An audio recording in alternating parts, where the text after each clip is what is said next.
All right, you guys, welcome back to day 2 of State of Colorado versus Letecia Stauch. And Al has been testifying this morning.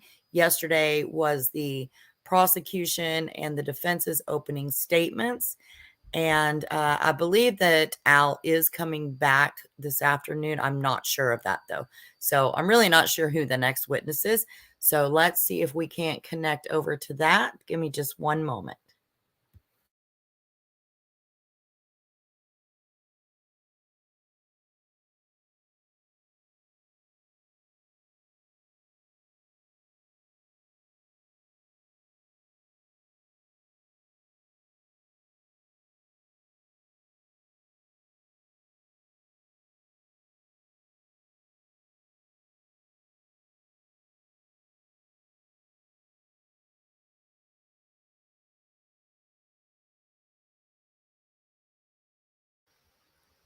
Okay, hopefully I have good audio. If I don't, when they do start talking, I will switch over to the actual app to run it on. So give it just a few minutes, and I'm glad you're here.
Thank you so much, Deanna. I'm glad that you are here.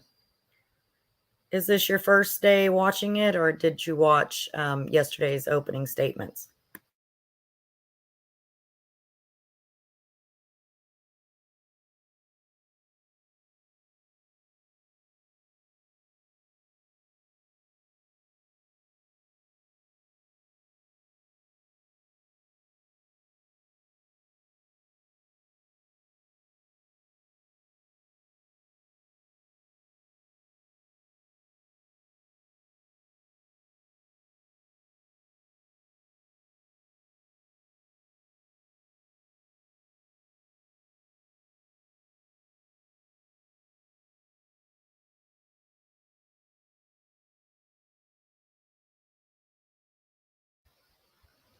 Also, as a side note, the defense's microphones, sometimes they tend to not actually talk into it or walk away from it.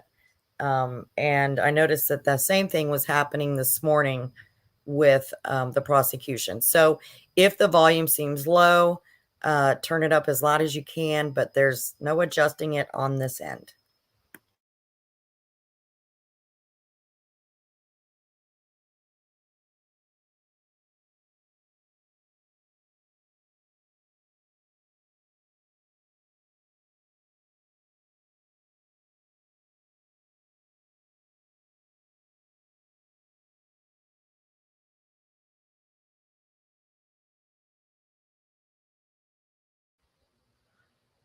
Deanna, you really need to watch the defense's opening statements. The DA, if you followed the case already, the DA pretty much said what we all knew. But the defense basically presented how they're going to go about defending her, basically. And I did make a brief video of just the opening statements and cut it way down to just, what people really would care about. And I will post that link in the chat.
I don't think they're going to buy it either. I think, the prosecution has to prove or disprove that she has dissociative identity disorder, and that basically at the time she didn't know what she was doing and who she was.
For those of us just join, or those of you that are just joining, they're just coming back from lunch break.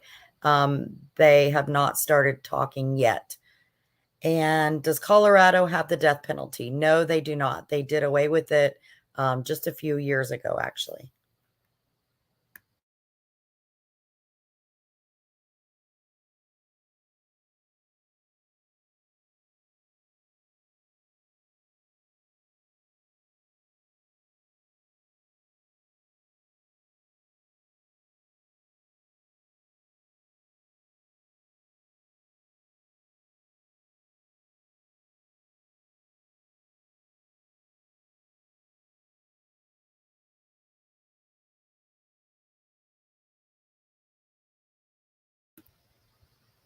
Okay, so the audio is not working on that. Give me just one moment and I'll share it a different way.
Yeah, I've looked it through, kind of thumbed through it. Okay, what is People's Exhibit 32, just generally speaking? Generally speaking, it's multiple text message threads between myself and the defendant. On the outside cover of that binder, does it have sort of a key on it that tells us what we're looking at inside the binder? Yes, sir, it does. Does it have a blue box with your phone number above it? It does. And again, just to remind the jury, what is your phone number? 843-478-6714. And then the other side of that cover sheet, does it have a green box that would signify defendant's text messages? It does. And does it have her phone number also listed there? Yes, sir. What is that phone number? 843-655-7460. In the date range, so you'd have to go to the very first text message in that binder and then look at the very last text message in that binder. The first one, is that on January 26, 2020? Yes, sir. What time? Should have the time on it. I have a timestamp of 12:59:05. And then the very last text message, January 29th at 8:16:48. say that time again, I'm sorry. It says 8:16:48. So 48 seconds. 48 seconds, yes. Yep, okay. Are those fair and accurate, basically depictions of your text messages between the defendant and yourself for that timeline, January 26, 2020 through January 29th, 2020? Yes, what I've seen so far, yes, sir. Okay. Your Honor, at this time, I'd move for admission of People's 32. Defense?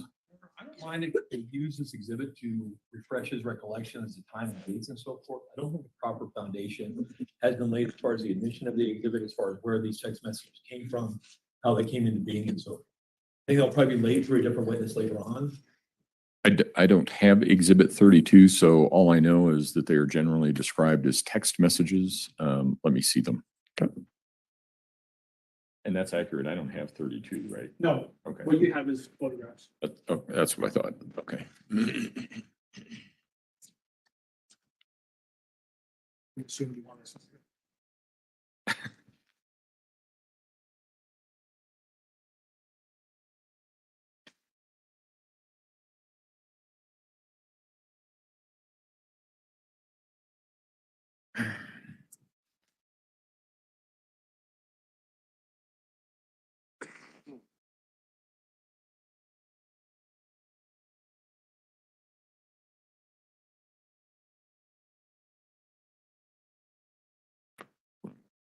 Is that?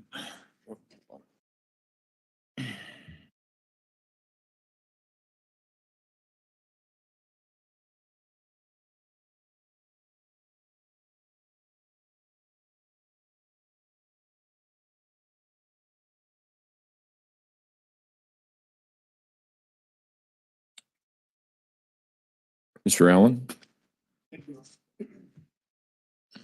So, Mr. Stauch, how do you know what those are?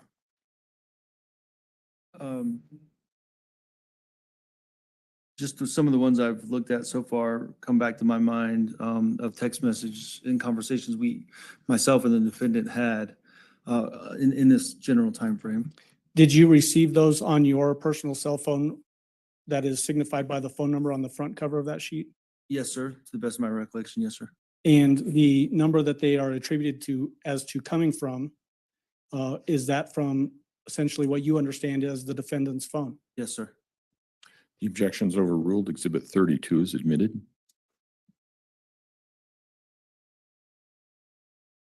If you, I'm not going to have all of these displayed on the screen, Mr. Stauch, because it would be obviously a lot of text messages there. But can you flip to January 27th at 2:48 a.m.? Is it a page number? No, you'll have to look at the time Okay. and date stamp, so it'll be closer to the front, January 27th at what time? 2:48 a.m. 2:48 a.m.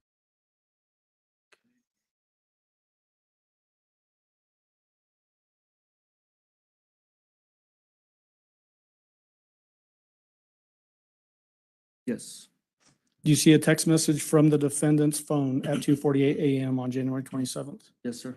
What does that text message say that was sent to you?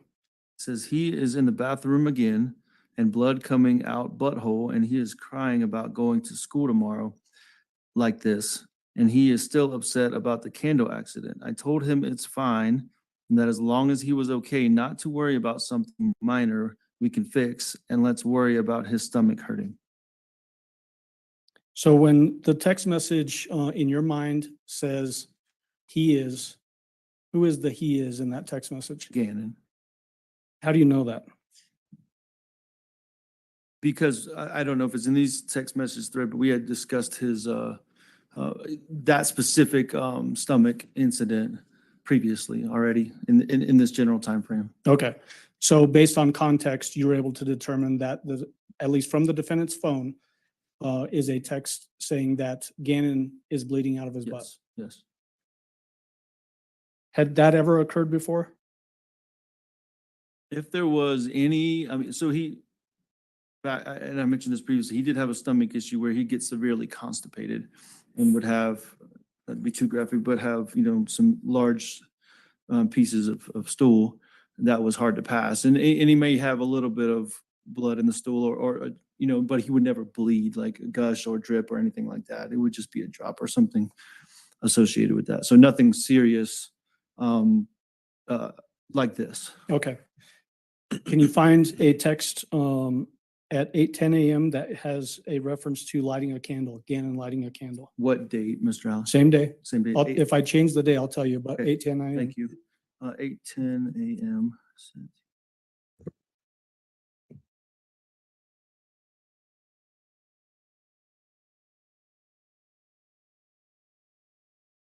Don't see 8:10 a.m. about the candle. Well, do you generally remember getting a text from the defendant's phone referencing that Gannon lit a candle because the smell from poop? Yes, I remember that. Was that odd to you that purportedly Gannon would light a candle? Yeah, I don't remember him ever playing or lighting candles on his own accord. Okay. If he was directed to, maybe, but never, going in and doing Mhm. that on his own.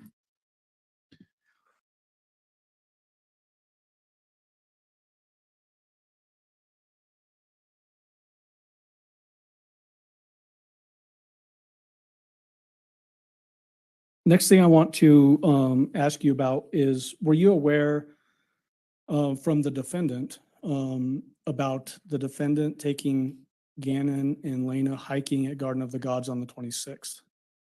Sir. What did the defendant tell you about that hiking trip?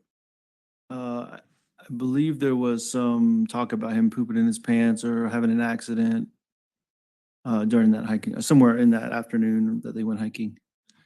Did the defendant express any frustration with that incident?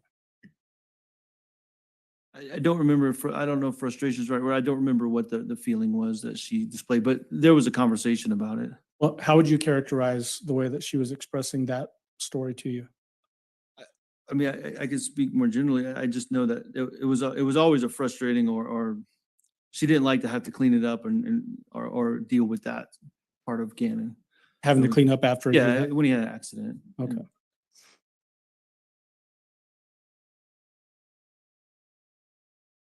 And then we already had previously talked about, you got a text message on the 28th in the morning, 2 text messages actually with those pictures of Gannon in bed. From the bedroom, yes, sir. Do you remember that? Absolutely. Okay. When you got back to Colorado from Oklahoma, did you meet with detectives at a Starbucks? Yes, the Starbucks in Fountain, yes, sir.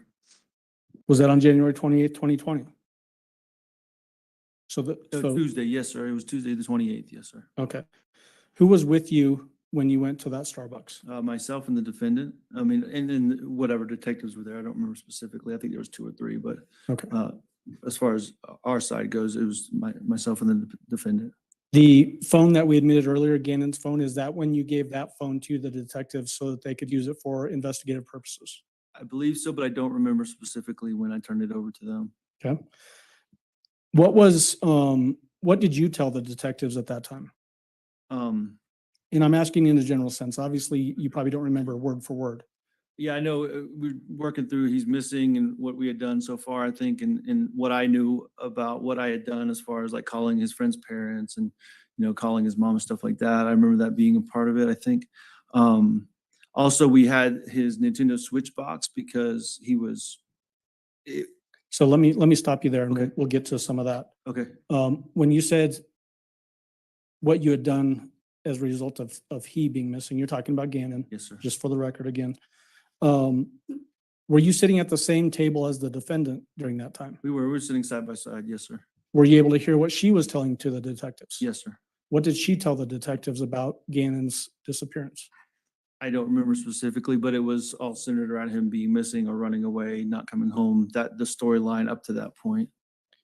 Okay, so what we had talked about earlier was that he had gone to a friend's house and had not come home. Right, yes, sir. Same thing. Yes, sir.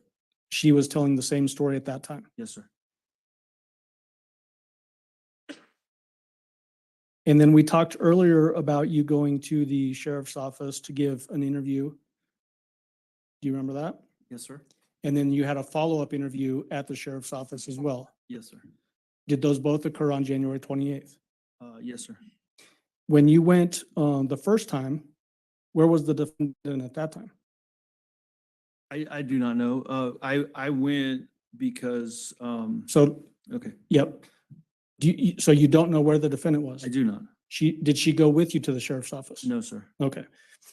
What did you tell the sheriff's office detectives during that interview? I don't remember all the specifics. I have heard the interview, but I don't remember all the specifics. I know I was more vague with what I was telling them about mine and the defendant's relationship, because I didn't, this was before I went to search for the black car, or before I went to search for the defendant's car. So I didn't really suspect anything for you. Like I mentioned previously, that black car was really, or the search for that black car was really what changed my mind about what was going on. So I was just trying to find my son at that point. I didn't think anything else really was going on. I thought he was just missing. So once again, I don't remember all the specifics. I just remember I was more vague about whatever was going on in my life. So, again, just to make sure that we're all clear, Mhm. the defendant didn't go with you to the sheriff's office? No, sir. Did you reiterate basically the same story that Gannon was missing and hadn't come home? I believe I did. Yes, sir. And it sounds like what you're describing is that you were telling this in a more general sense because of all of the things that you were talking about. Yes, sir. Okay. And then it was after that, based on the way you just said that you went to look for the defendant's car at French Elementary School? Yeah, like I said this morning, I left that first interview, went home, checked on the girls, and then went out to search again to Walmart, planning on going to the game section or whatever. And then it hit me to go look for the car at French Elementary School. Wasn't there, and I didn't get too far out of the parking lot of French before I called. I think I got a hold of Bethel is who it was and said, hey, something's wrong. And I was actually freaking out pretty hard. They're like, calm down, just come back downtown. And that's when I did the second interview. So what was it about you not finding the car at French Elementary School that caused you to, as you just now described it, to freak out? Well, two things. It was a flat out lie in my estimation. That's my perspective. Because she told me the car was there and never told me she had moved the car. And a few other things, and once again, I don't want to get into hearsay, but things I didn't see that people had told me. I was putting all these pieces together, and then that was the first lie I in my mind I confirmed. Yeah. Oh, hold on. What's his name? I'm trying. So there's a lot here. Yeah. And obviously we're talking about your son and Yes. understand that this is a stressful moment for you, having to recollect this from 3 years ago. Really listen to what the question is and just answer that question, okay?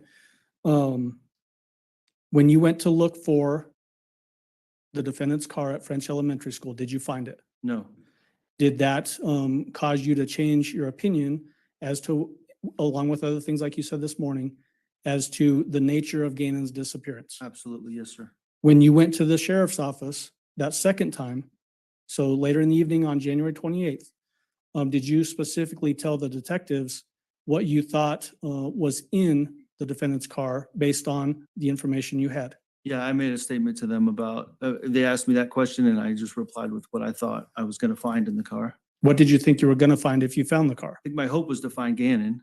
That was the whole point of searching, was to find Gannon. So you thought Gannon might be in that car? I had no clue, but that's what I said to them. Absolutely, yes, sir. Okay.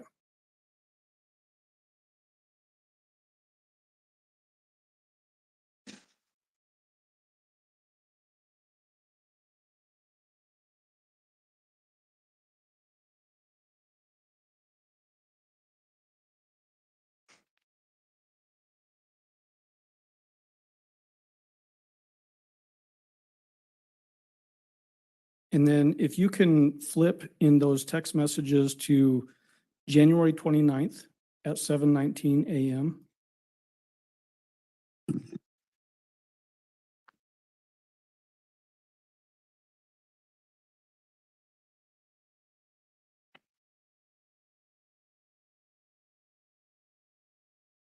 Sir, I believe I'm here. Do you see text messages on that time frame from the defendant? Yes, sir. Do you see any text messages wherein you're getting text messages about a rape? About what? Rape, You said January 29th, 7:20 a.m. or 7:19 a.m. We're not publishing. Oh, you did. Oh, sorry. Had been admitted, so I thought that's what you wanted. I thought we did it, Judge. Oh, no, it was me.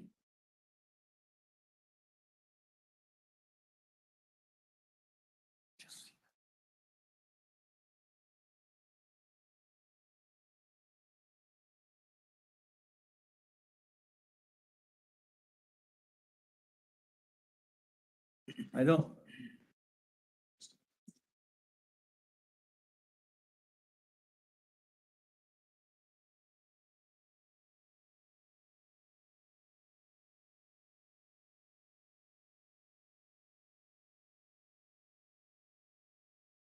And is always the case with technology, now the screen is black on this computer. So while I'm trying to get this computer up, Mr. Stauch, do you remember when it was that you were notified from the defendant about a rape story? I'm not asking you to look at the text messages. Yes, absolutely. It's in relation to these texts. She was asking me to come talk to her in the bedroom through the text message. As I stated this morning, I was sleeping on the couch. She was in the bedroom. And then I finally gave in and went in and accepted her request to talk. And that's when she started telling the first rape story. What did she tell you about a rape story? The first story was that, like I said, she had got raped. The person, there was, not just the sexual part, but she had been beat up or whatever. And then Gannon also had been beat up and he talked about his burns and all that stuff as well. And then Gannon was taken by this person, that it happened in Gannon's bedroom and that she cleaned up the mess. And I think that was the brunt of the first version of the story.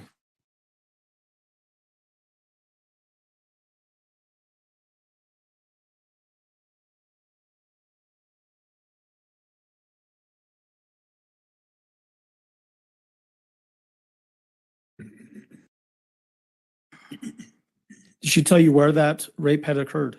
Yes, sir. I think you were messing with computers, but Yeah. it happened in. I was. Yeah, absolutely. She said it specifically happened in Gannon's bedroom.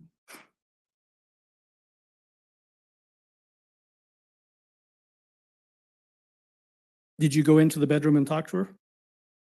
Yeah, but prior to this first rape story, I No. did, yes. What I'm saying is, you were describing that you were in the living room sleeping on the couch.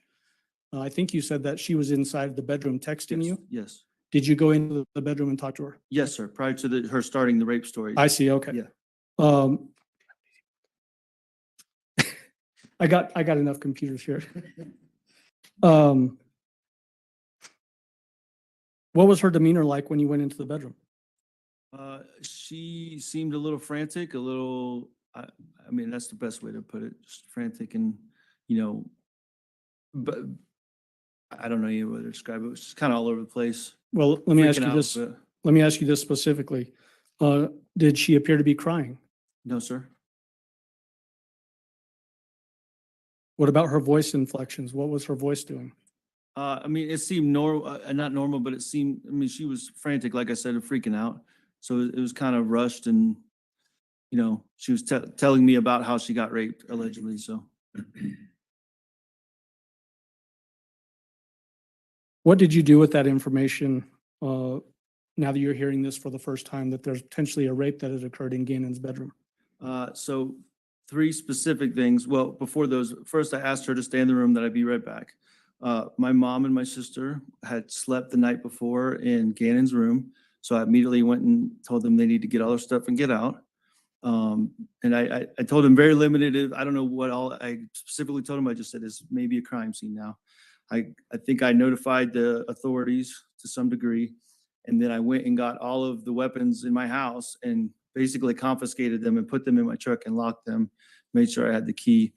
I think, my one Smith & Wesson 9mm compact, I handed to Landon's brother, just for safety and keep it on his side.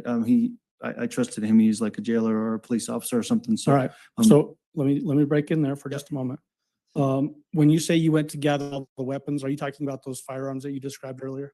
yeah, every single one of them. And I did it in a specific order. I got all the ones that were mine registered to me. And then I went back and asked her, said, I need you to Who is her? excuse me, the defendant. Okay, I went back directly to the defendant, said, I need the ones that are in her name, which the 12-gauge shotgun and one of the pistols possibly. And I said, you don't have to because they're yours, but I need these and I'm gonna put them away for safekeepings right now. And she did, she complied, and I went and put those in the truck as well. so what was in your mind? Why did you think you needed to lock up the firearms in a vehicle? Because my first impression was a bullshit story and that something else was going on and something happened in the bedroom that I just wasn't sure. And I guess it's my military training, I don't know, but safety was the first priority for everybody. So get all the weapons out of the house, put them somewhere safe. And then I went back and talked to her again. What did you do after you put the guns in the vehicle? I went back and directly went straight to her and asked her to retell me the story. Who else was in the bedroom at that time? Landon was also in there.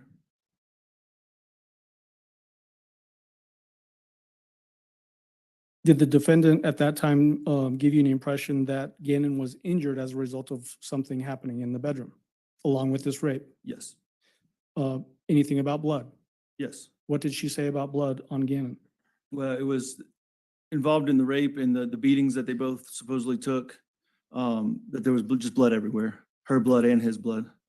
Did she say what she had done in regard to that blood? Yes, she said she had cleaned it up. Did she describe any blood on bed sheets? I believe so. I don't want to say specifically yes, but I believe she did. Okay.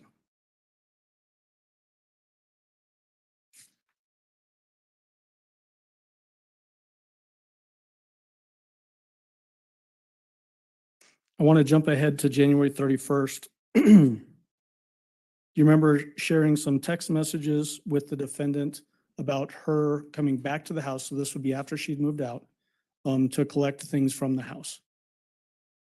Or phone calls? So let me clarify this. You said after she had like physically moved out or came and got her stuff and Where- moved out? Where she had physically removed herself from the Okay. house, but wanted to come back and get her belongings. I just want to clarify. Yes, yeah, absolutely. There was multiple phone calls and text messages throughout those few days. And I remember specifically, we scheduled a time for her to come and I scheduled a time that way I could ensure a deputy would be there to kind of monitor the situation. Because it became very volatile by that point. So, did the defendant in fact come to the house? Not on that first time. I think it was the second scheduled time, but she did. Who did she come with? The defendant came with, herself, Harley came, her mother, and her brother Dakota Lowry. What is her mother's name? Deborah, I don't remember, I don't know exactly Okay. what her last name is.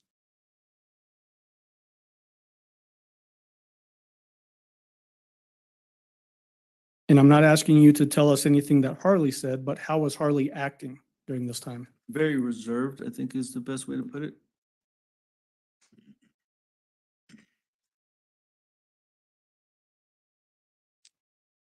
As far as people that were already in the house at that time, not talking about who came with the defendant, but who was at the house separate from that group, who was at the house? My brother Les, Stauch, I think Landon would have been there, and Veronica, the deputy, Veronica being Landon's aunt, to clarify, whichever deputy, I think it was Berklich, I'm not 100% sure. I was there, of course. I think my sister Becky would have been there as well. Rebecca Lynn. I think that's it. Where was Lena? Elena as well. Yeah, Elena was there. Thank you. Were you watching what stuff was being carried in and out of the house? I stayed in two main areas, and I stayed in the kitchen for a while. So I did see, when I say traffic, coming up and down the stairs from Harley's room, bringing stuff. And then I went into the bedroom at one point while Tisha was gathering some of her belongings. And I do remember the deputy followed me in there. He was in there as well the whole time I was in there with Tisha. So, the defendant, excuse me. So that suitcase that we talked about earlier, that green suitcase, did you ever see that come out of the house on that day? No, sir. Did you ever see it come out of the house in relation to this investigation? No, sir.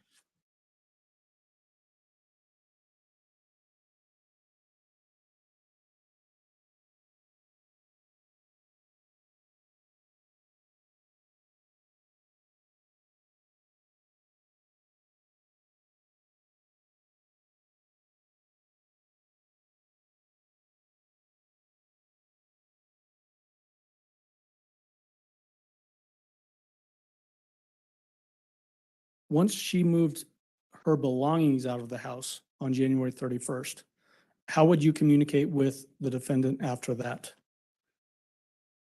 Through text message, there may have been, and I'm speaking in between the period before I started the pretext phone calls. There was text messages and I believe some emails and possibly some phone calls as well. I don't remember specifically, but any version of those three, I think, were in play. What about in-person conversations? I don't believe I ever saw her again after she left until I saw her in the courtroom. Okay. Did, during that particular time frame, so from January 31st until we start into these pretext phone calls, did the statements that the defendant was telling you about what happened again and ever change? Yes, they changed yes. In what ways did they change? Different people were accused, something happened again and at different places, I think I'm mixing up some of the pretext stuff too. So I'm trying, I don't know, but yeah, there was different stories told. Okay. So And so we're going to get into the pretext phone calls, Yeah. obviously, and that we'll actually be able to hear those things.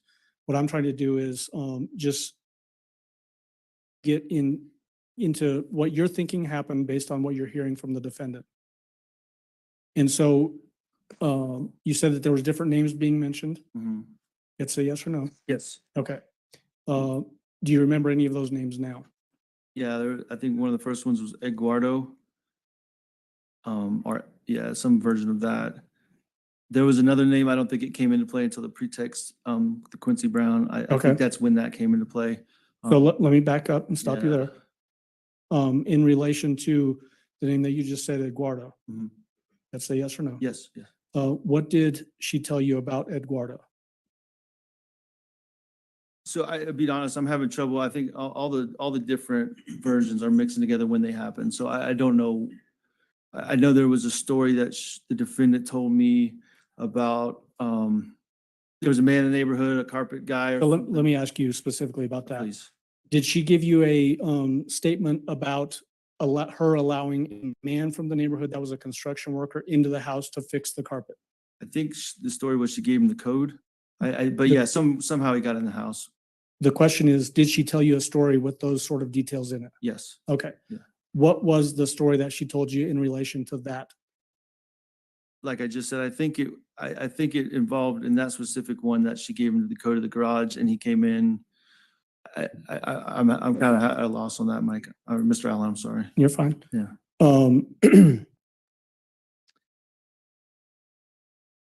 Did you know anybody by that name? Absolutely not. I don't believe. Did she allege that that's the person that raped her in the first time that she tells the story? Yes. Okay.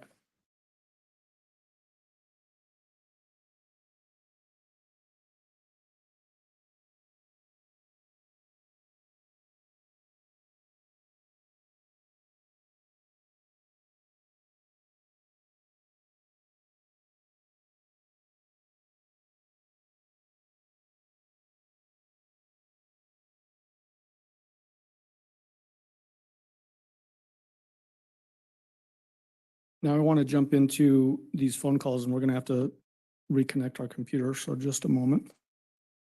That first pretext phone call,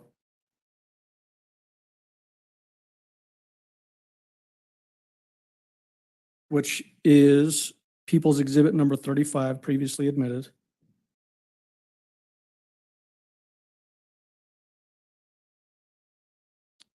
Who was on that particular phone call? It would have been It's myself. not, yeah, it's not tricky. Yeah, it's Were you myself on and the that? defendant. Yeah. Okay. And then there's other people that are feeding you information to ask them. Yes, sir. Okay. You're at this point, I would ask you permission to publish People's Exhibit 35, which is, this is that longer phone call, an hour and 57 minutes. Okay. Because there's so many, what you'll need to do is when we stop one and begin the other, you'll just have to tell for purposes of the record what it is that you're doing. Yeah. And what I intend to do, Judge, is play it for just a second so we can hear voices, have Mr. Stauch identify who those voices are, and then just let it play from that point. All right, that's fine.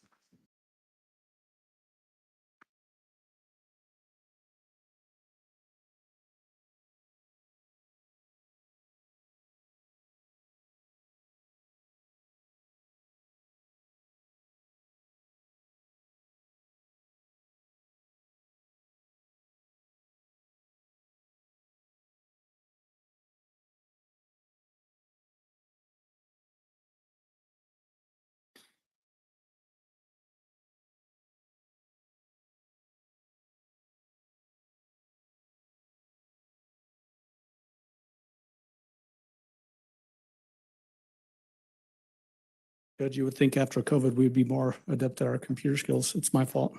All right. We'll have our technological issues, but it's not mine.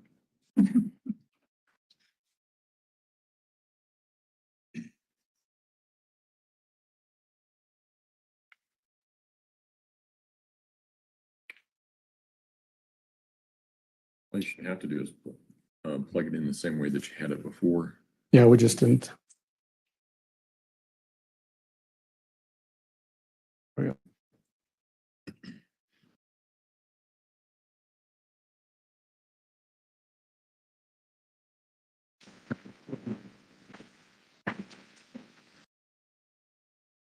Hello? Whose voice was that? That was my voice. Okay, go ahead. Keisha?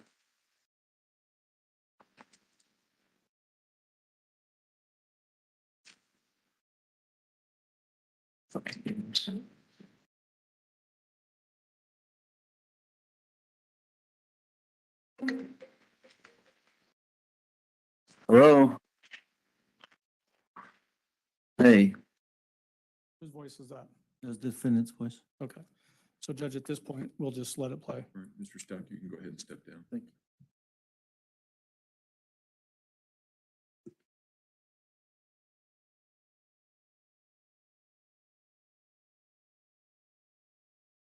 Why didn't you say anything?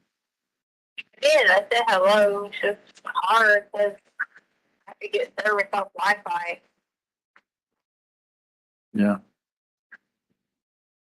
So what's up? Oh, I'm a little hungry. You still haven't eaten anything? No, Huh? no. Why not? They don't have any money or cards. They have all that. I have all my debit cards, credit cards. Who has all that? They have it from my car. I don't have anything from my car. Oh, you didn't have it with you? I did. I had my purse with me, but they took my purse and they took my Apple Watch and all that. They took everything I had possession on. Why did they do that? I guess the same reason they took everything that was in my book bag and all they car.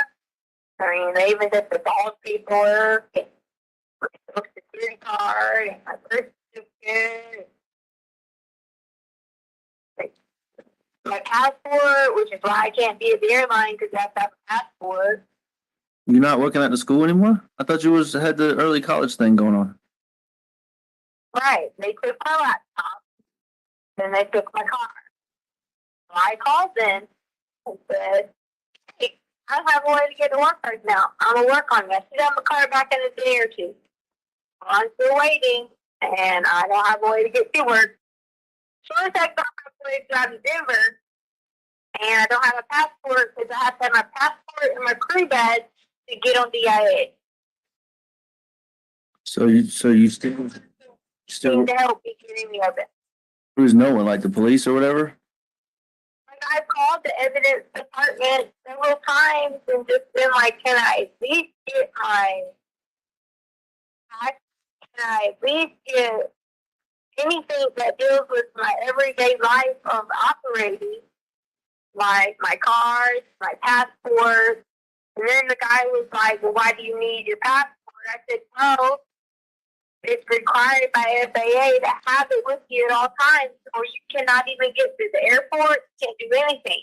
Yeah, you told me that. I forgot. I'm sorry. I just want to get my content like that because how am I supposed to work if I don't have any of it? Yeah, I know. Placed on hold. Please wait for your contact to return. Hello? That was weird.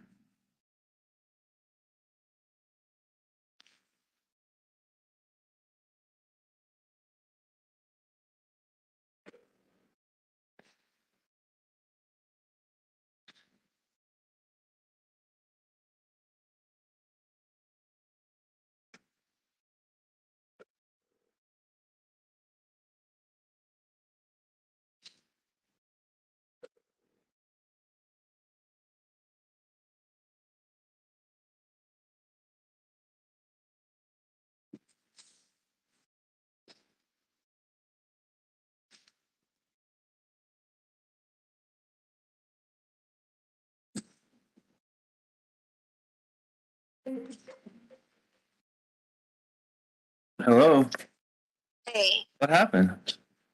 the Wi-Fi, I don't have a number, so the Wi-Fi just dies. So I had to use this Indian dude's phone number here to call you back on because I don't only have Wi-Fi. Okay. Anyway, so like, I have into that stuff. So I'm not trying to purposely not go to work, not do anything. I just need help obtaining any of it to even do anything. Well, I'm having trouble too because they still freaking got my truck and you know how I have those badges I got to get in. Yeah. I can't freaking get into my secure part of my job, so I can't even do what I'm supposed to be doing either. So it's freaking driving me nuts. So like the people are fussing at Harley because she needs her high school diploma and she needs a report with her ID, social, and high school diploma. And I'm trying to explain to them what's going on. Yeah. Like I just can't get any help because she's supposed to be there every week on base doing stuff. She leaves in 28 days. For basic. Yeah. Yeah. So did anything ever happen with that job? That new MOS? Yeah, the guy wants to talk to her about it. That's why he told her, he said to come in, but we didn't have a way, so we explained that to him. So we didn't have a way. We don't have a way to get on base because they have IDs. They have everything. It's in the book bags, everything. Okay. What were we talking? What is C? What was that thing you said you called? I just popped in my head. CIB or something? Yeah, you guys, I'm trying to talk to you about like help, and I'm not downing or talking about anyone, but they don't need to be the lead agency if they're not going to lead. So the Colorado Bureau of Investigations can even look at it from a different approach. So I called the Colorado Bureau of Investigations and I talked to someone and they're going to call me back. What did you tell them? I didn't say anything bad about anyone. I just said there's a lot of key things that they're choosing to leave out. And I said, it's becoming a witch hunt after one person. I said, when they're barking up the wrong tree and they're not even following what credible things that I've told them. What? They want tips from the public, but the public was not there. Well, what credible things have you told them? That's what in our emails I'm trying to, and I know you said you were waiting to talk to me and everything, but what is it that you've told them? Because I know we had some, uncertainty about some of the things initially, and that's fine. But like, what is it that you told them that they're not looking at? What is can you walk me through it? I know I asked you for that timeline. Hold on a second. I can't breathe even 1 second. Take your time. Just try to get some deep breaths. I'm just trying to put the window down on this stupid thing because it's hot. And like I'm having to like run into people I don't even freaking know. They could be mad killers and shit to be like, hey, can I use your phone? Hey, can I sit in your car for a minute? Hey, do you think I could drive your car to the store? I know I'm starting to feel some heat too. Like I told you when I went to Bass Pro Shop last night, I wanted to get some clothes, but I was trying to hope to run into you on the north end, like you said you were out there. But Yeah. well, like I said, I was just trying to hope to bump into you or something. But I feel like I'm having to hide now. That's why I went and got some redneck clothes, like the clothes that you don't like, because all those nice clothes I have at the house that you got me, I would just stick out like a sore thumb, and I'm just trying to hide too. I don't know how long you got, but I just wanted to start with you for Saturday what I have. Okay. Listen, I scooted away for lunch, so probably hour and a half, so we got plenty of time. All right. What do you mean scooted away from lunch? You don't have a car? Yeah, I got a rental car. Uncle Jeff helped me out with a rental car, but I just had to get away from all them people, like I've been telling you. It's just crazy. So You stand by yourself? me and Uncle Jeff. Okay, so your Uncle Jeff is there with you. Yeah, Okay. it's been like me with my family members the whole time. So how long can your Uncle Jeff stay?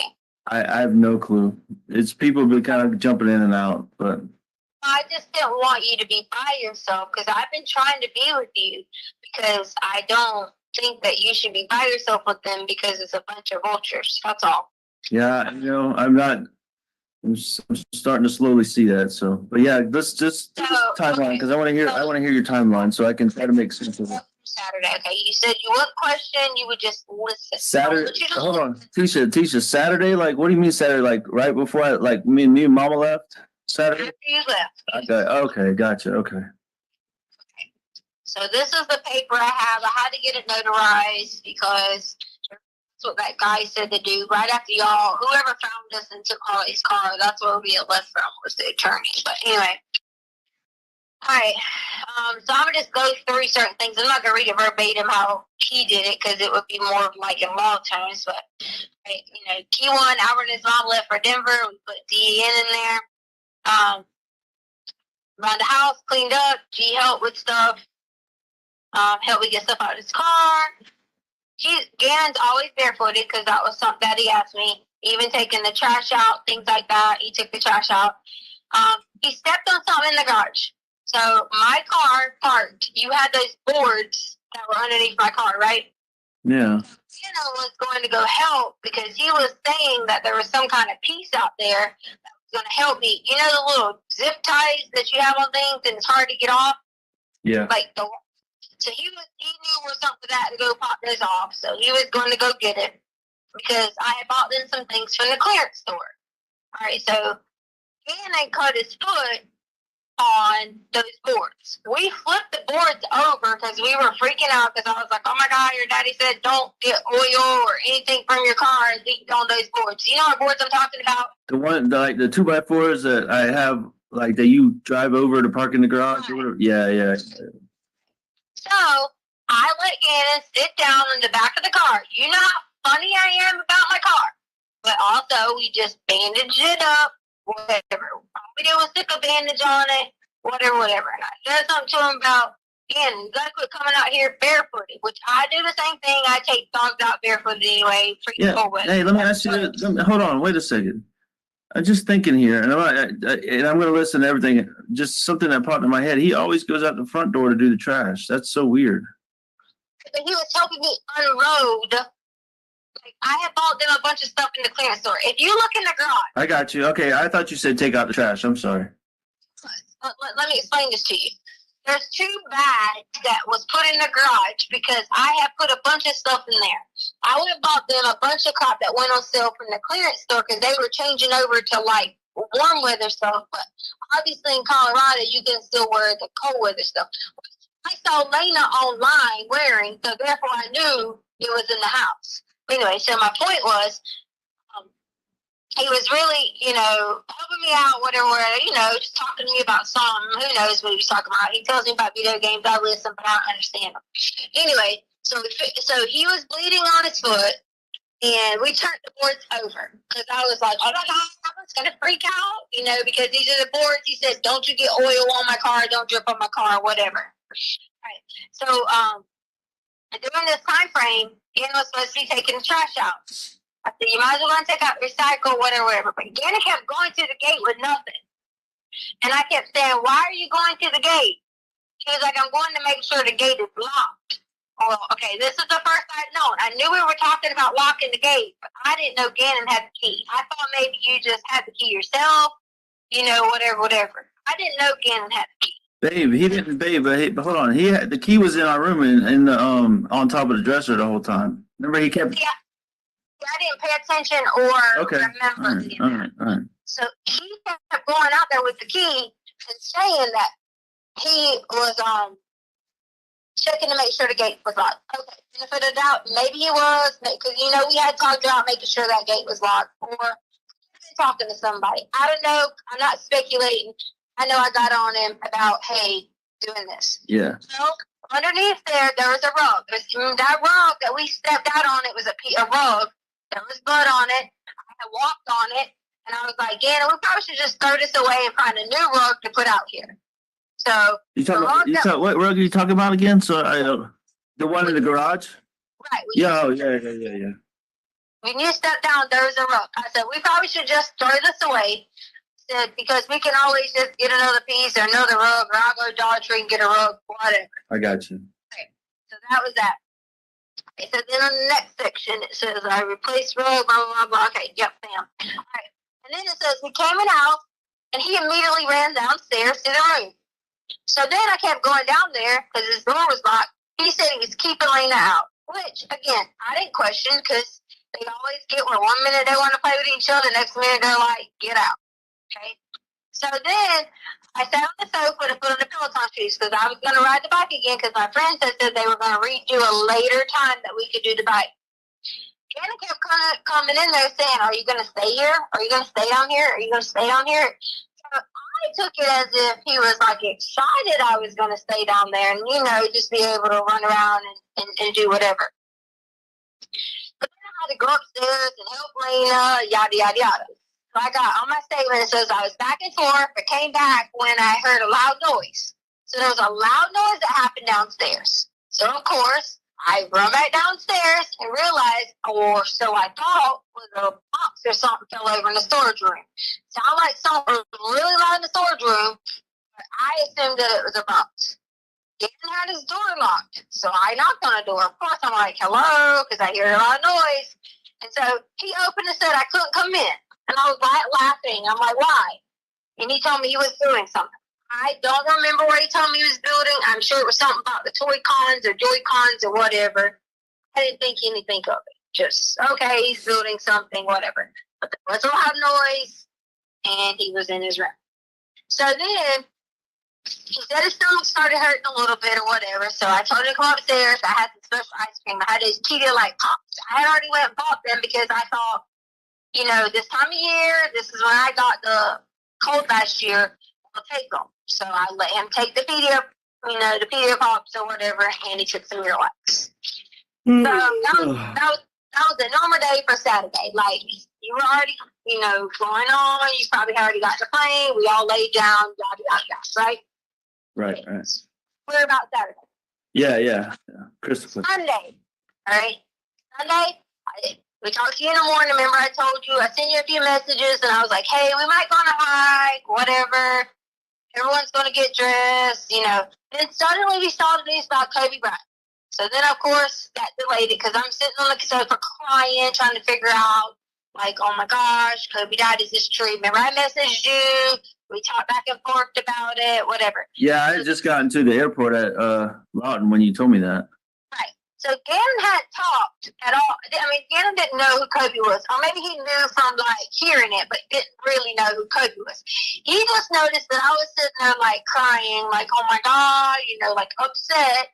And we were sitting there talking about it. So I was telling him that, hey, you know, Kobe has a lot of daughters. He only had sisters. You know, Gannon went over the whole, like, I don't want you to think any of this is irrelevant because I want you to think of anything that I say that might have triggered something. Yeah, right. I'm listening very closely. So then we were talking about the daughters, and I was like, yeah, he always wanted a boy, but he never could have a boy. He had daughters, blah, blah. So then I let him in on a little secret, which I already told you over email what it was. Okay, I don't need to say it again. You already know. So me and him were talking about that. He was kind of like, really? And I told him, I said, yeah, you know, like I lost a lot of babies. I said, it was kind of hard. I said, you want one thing and it don't ever happen. You know, I felt like I was in a situation to talk again about this because you're over here upset crying about Kobe. And so I was like, I'm telling you because I know that you'll be able to pray and keep a secret. And we were like, you know, kind of being silly about, oh, this is a secret we have between each other. We'll tell Daddy, you know, yada, yada, yada. So we sat there and talked about that for a little bit.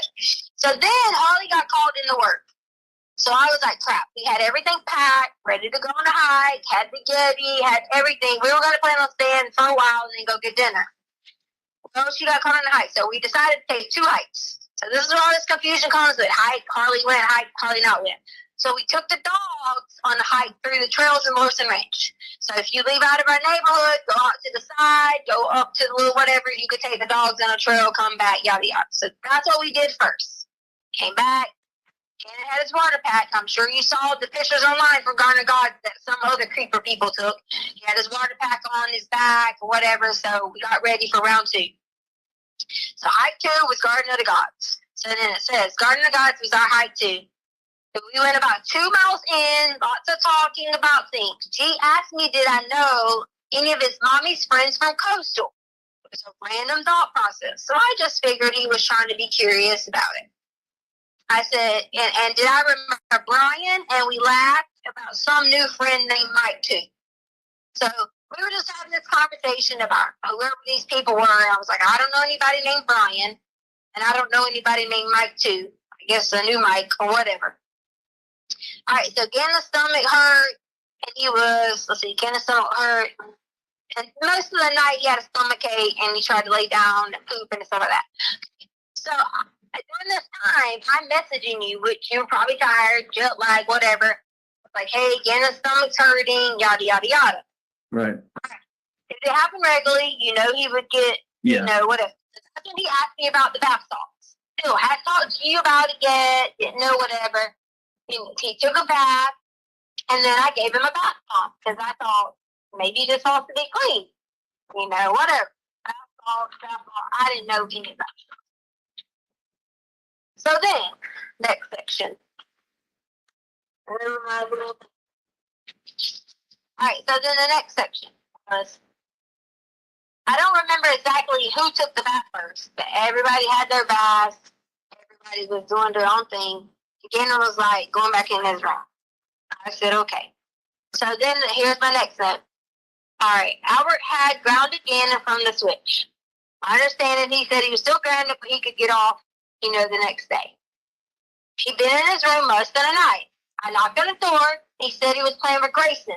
I ain't never heard of fucking Grayson before in my life.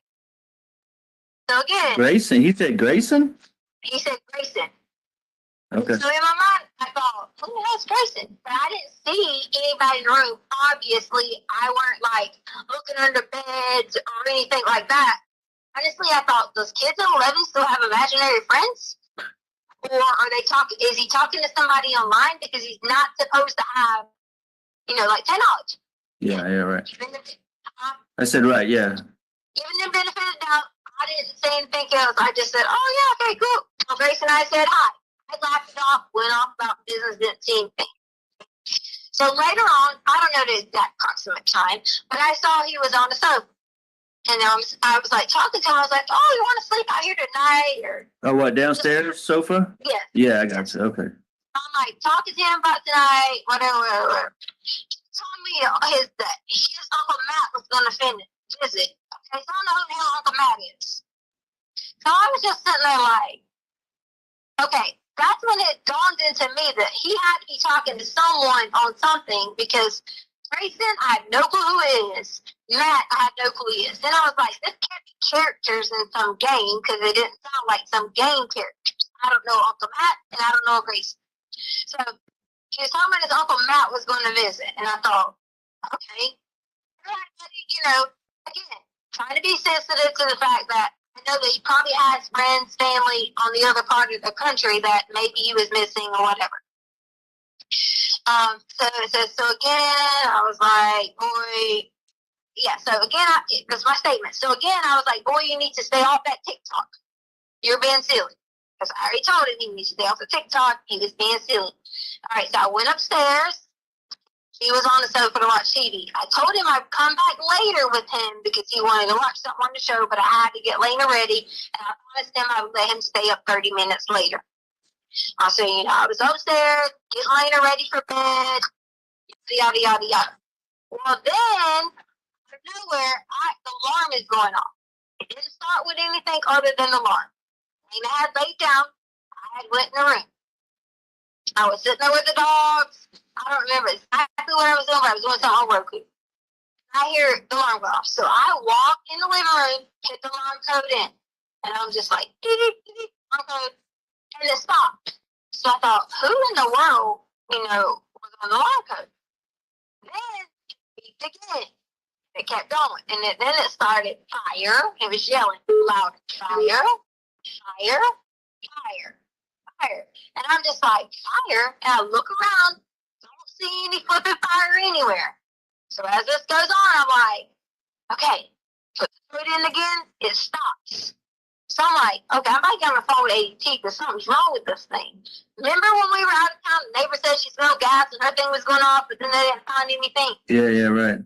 So I was thinking maybe it's something to do with this. So that was how my whole process was. So then at that point, I was like, the carbon monoxide thing started beeping. And I ran in there where Lena was at, and I said, Lena, are you asleep? Because I knew, unless I was under some adrenaline rush, and this is not being mean, I would just pick Lena up and yank her out of bed. But luckily, she hadn't fell asleep all the way. I said, Lena, because I thought I was being crazy. I said, you hear that? It said fire, right? She's like, yes. And so I grabbed Lena, run her outside, run her with the dogs, give her the keys to the truck, throw them in the truck, and I run back inside. Run back inside, still don't know anything, and then remember, oh my God, Gannon. Sorry that for a second I hadn't remembered that because I was trying to still figure out where in the heck I was at. So I run back downstairs and realized that there's smoke downstairs. I couldn't get. I was coughing and choking and couldn't get through the smoke part. Run back to the garage. You had these little mouthpieces that you could put over your mouth. Yeah, dust protection. So I grabbed one of those, put it over my mouth, ran back downstairs, and when I ran back downstairs, again, I was still asleep, not knowing this was going on, and there was fire. I took the cover. There was a whole bunch of tons of cover that was inside that little tan thing and Gannon had on or whatever, and I just jumped on them. I don't know if that was the right thing to do. If it was the wrong thing to do, I'm sorry. But I just jumped on it and kept jumping on it, and Gannon was wrapped in one of the covers. So Gannon did burn his arms. It wasn't bad. It was it's like, you know how you get a little bit of oil on it and it's just underneath the skin, but as long as y'all peel it, it's fine. Yeah, but hey, Tisha, which arm was it? Both arms or this inside? I mean, but how was it? So, because I remember we talked about that before a little bit, but we never got it.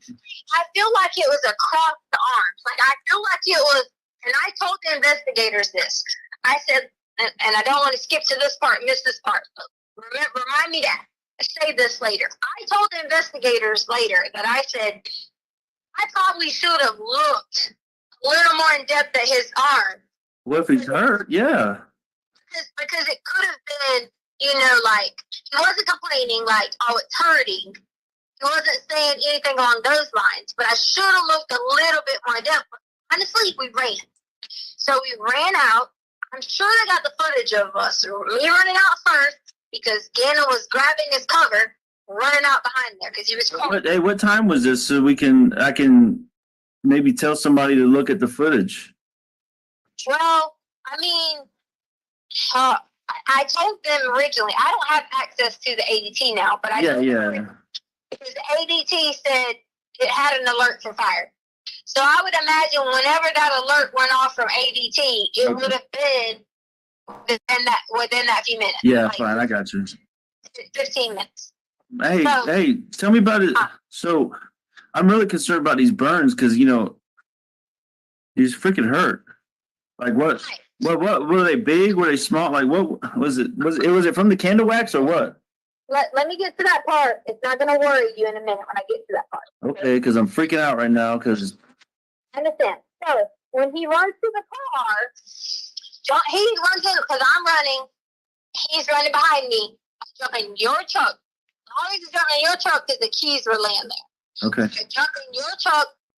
He jumps in on the driver's side. He's screaming, crying, whatever. Lena's in the back seat with the two dogs.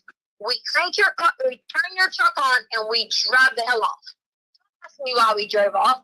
I was freaked out because I was like, oh my God. It was the carbon, it was the smoke was more scary and terrifying than actually the fire. So okay. What we did was we drove around the block. And I kind of had to be like, okay, what do I do? A, do I need to call the police department? B, does anybody need medical attention? So then we go back in the house. Lena's freaked out. I put Lena in our bed. I said, Lena. So you drove around for how long and then came back? No, I drove around the block. Oh, I'm sorry. I didn't hear that. Yeah, I didn't hear that. I'm sorry. Yeah, I drove around the block, Wando, that area. Yeah, I know. pull back up in the drive. You didn't have much gas because I hadn't put gas in your car yet. You didn't have much gas. Right. My process of driving was thinking, oh my God, like I was in shock. So I pulled back in the driveway and parked. We all get back out, go inside. Lena's freaking out, crying. We're both, Lena and I are standing there looking at Gannon. At that point in time, I didn't see anything on his hands, arms, or anything other than take your hand where you're holding your phone and look on the insides where the edges are. That right there had little bubbly spots. Okay? So they had bubbly spots on both sides of his arm. And I think that was from when he grabbed the cover and I was trying to grab him up and he came down with me with the cover because he was like latched onto the cover. Yeah, yeah. And I was trying to grab the whole cover to put out the fire. So from the inner parts of his arm had these little bubble spots. So you said both sides, or is it just the inner parts? I'm just trying to, because this might be key information. Like both sides, left arm, right arm. I got you. Okay, so both sides of both arms. From what I remember, both sides Yeah. of both arms, because he had, when Gannon was laying down, I grabbed him to get him up. Okay, because I remember it was that, Oh, God. it's one of the covers. I grabbed him to get him up, whatever. He gets in the car, whatever, we're talking. He's explaining to me that he thought I was coming and he was grounded from the switch. So he thought I was coming, and when he thought I was coming, he knocked over the candle. Okay. Because apparently he was playing the switch when he shouldn't have been playing it, which is fine. What is the Yeah. But he had the candle on the couch, I guess, right? No, he had sitting on some kind of little, that little white thing that was sitting next to the couch. Okay. Oh, I got you. I don't So I don't know if the candle fell over. I don't know.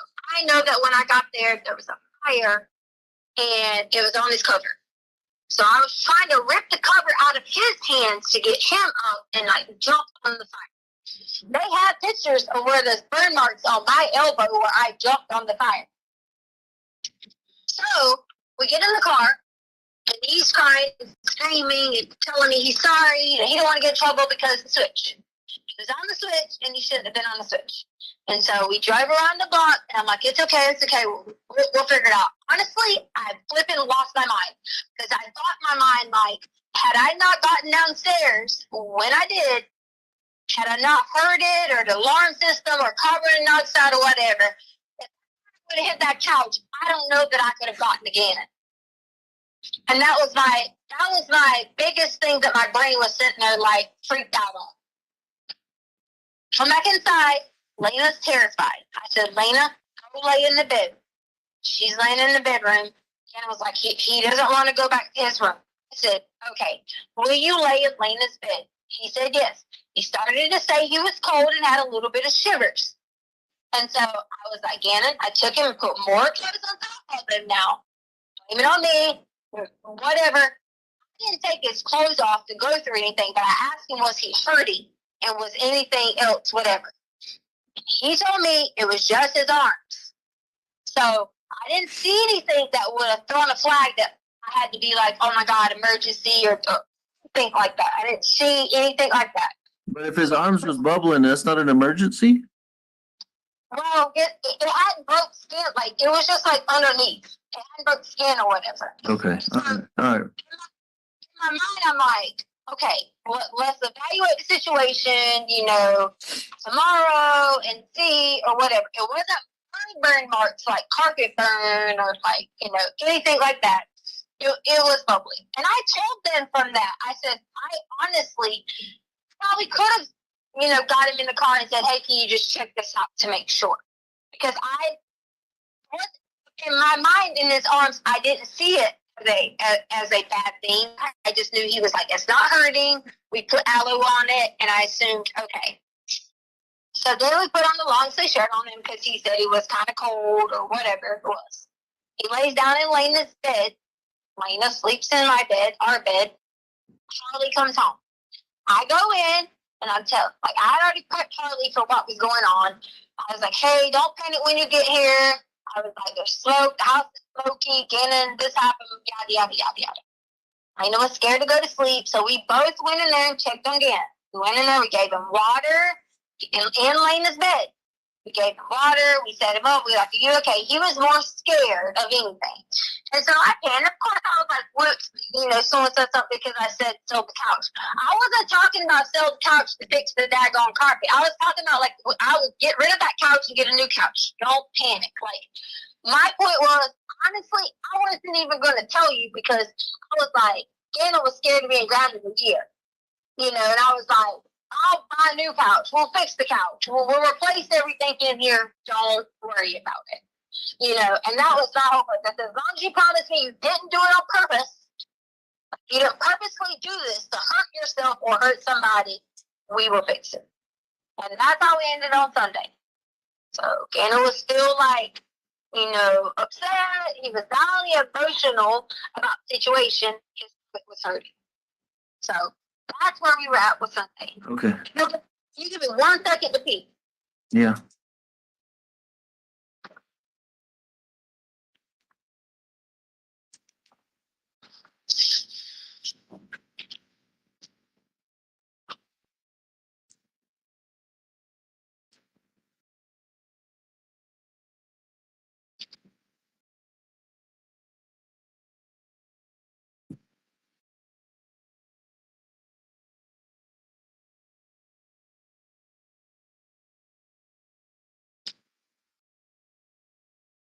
Okay, I'm back. Right.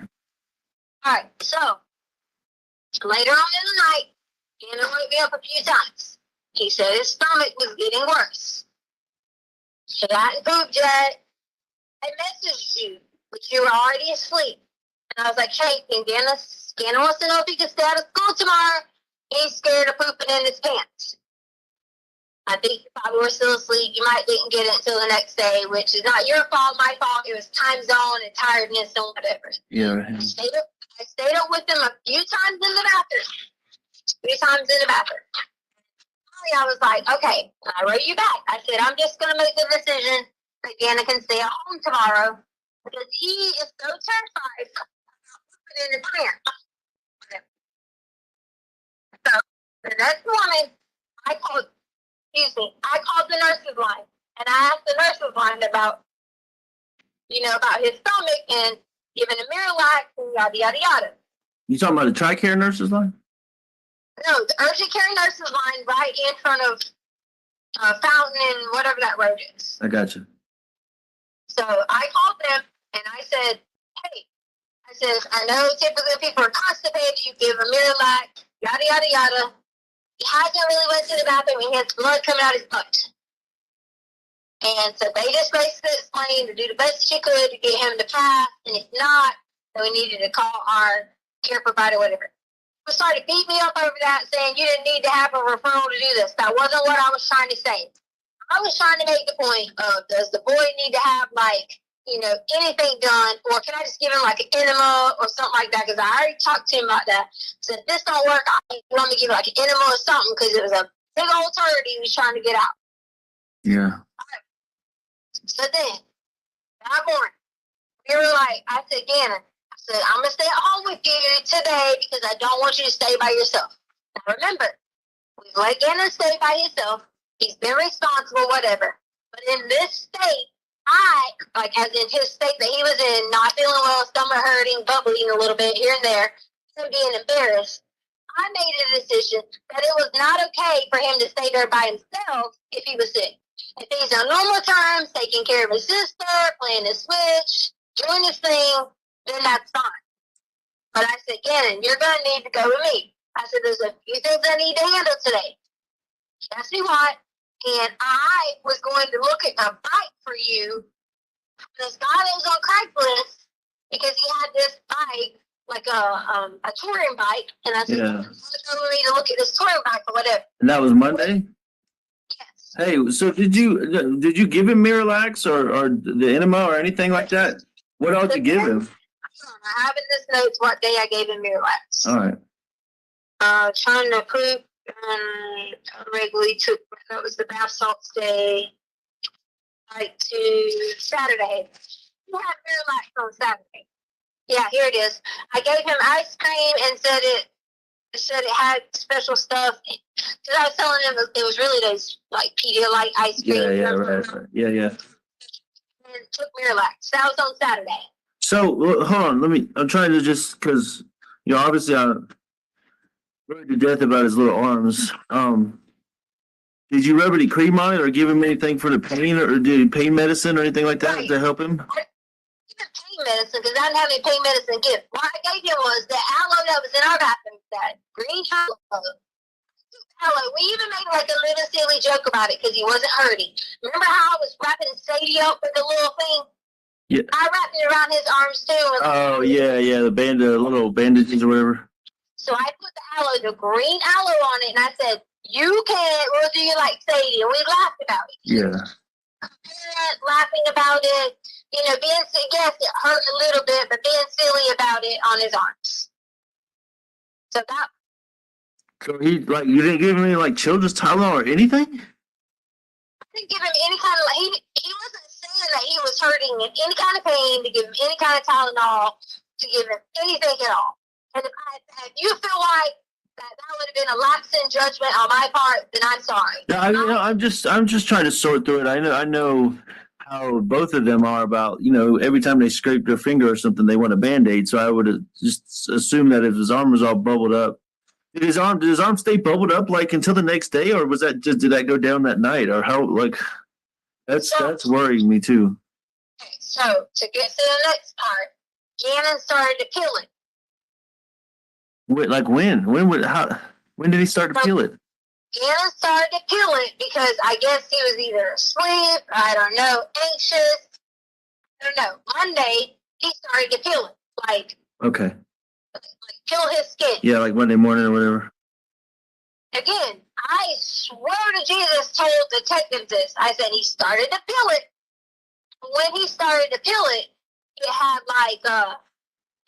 I don't want to say not gooey stuff or whatever, but it's almost like it was like popping it type thing. And I said, Oh yeah, like a blister or something. Yeah. I said, listen. If it gets worse, we're gonna drive straight. And that was already planned. That's why I didn't go to school.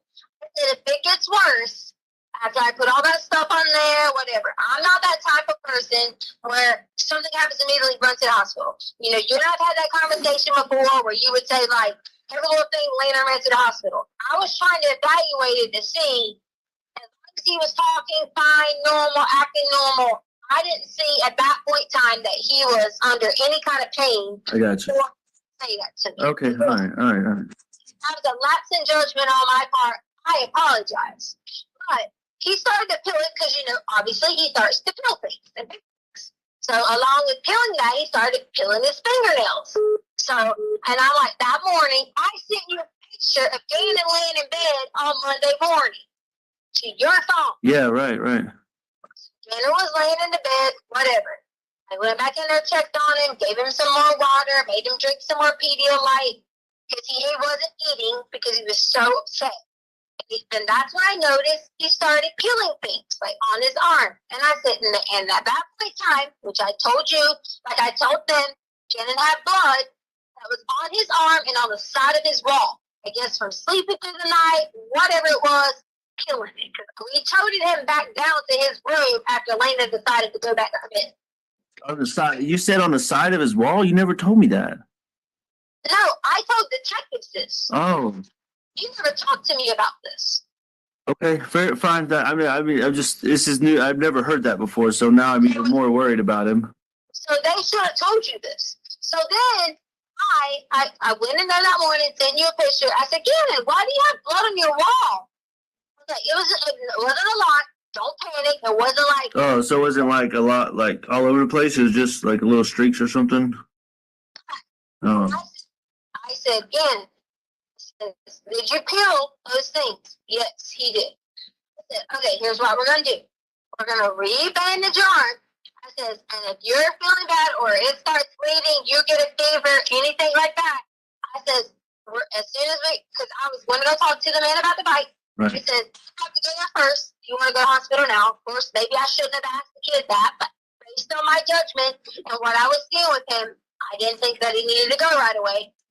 we went on about our business. And I said, if you start to feel any pain or hurt or whatever like that, we'll just drive to the base. We'll explain to them what happened with the fire. We monitored it through the night, so on and so on. That was our intent. That was the plan the whole time. Everything. Nothing wavered from doing that at all.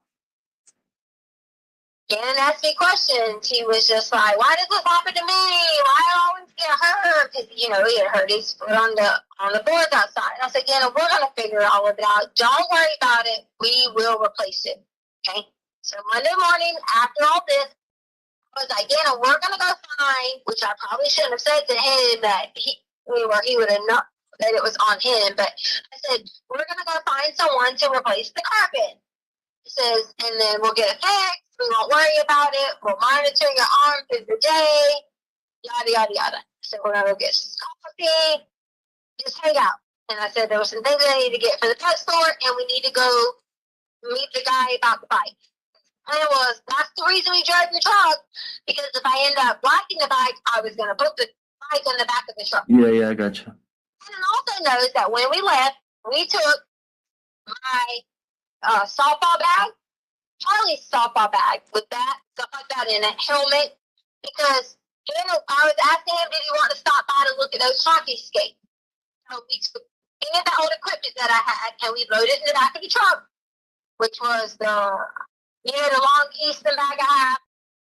Yeah. So you took Harley's bag? Charlie's bag, because she don't use that bag. The little book bag, the softball bag that's like a book bag. Right. Oh.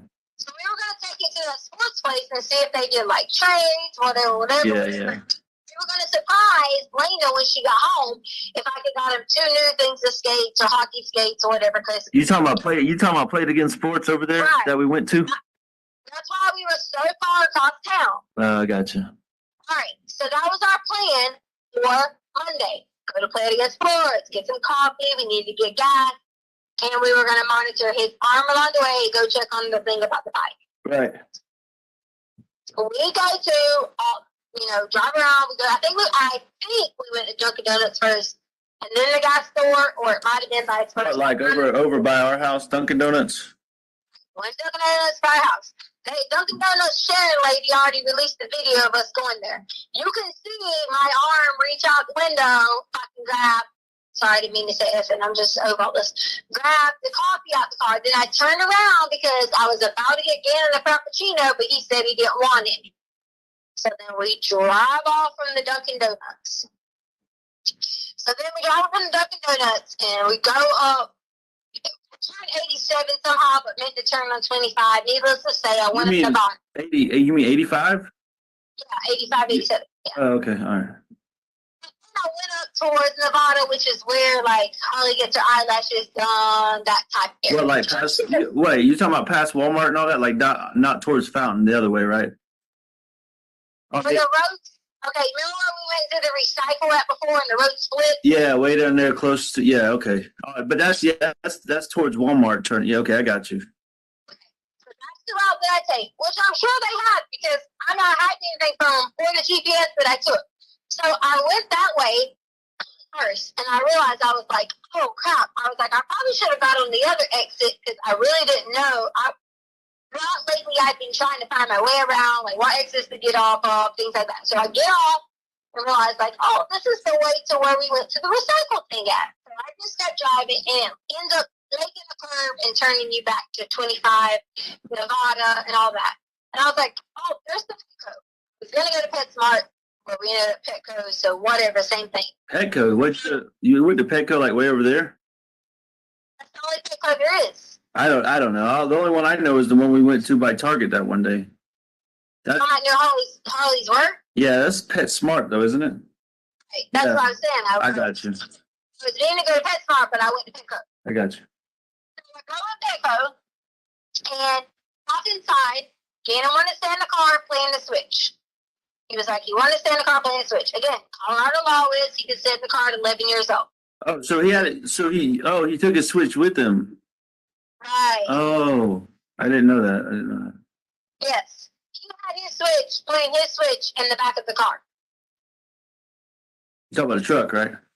Yeah, I mean, I'm sorry, in the back of the truck. Okay. So he was playing his Switch in the back of the truck.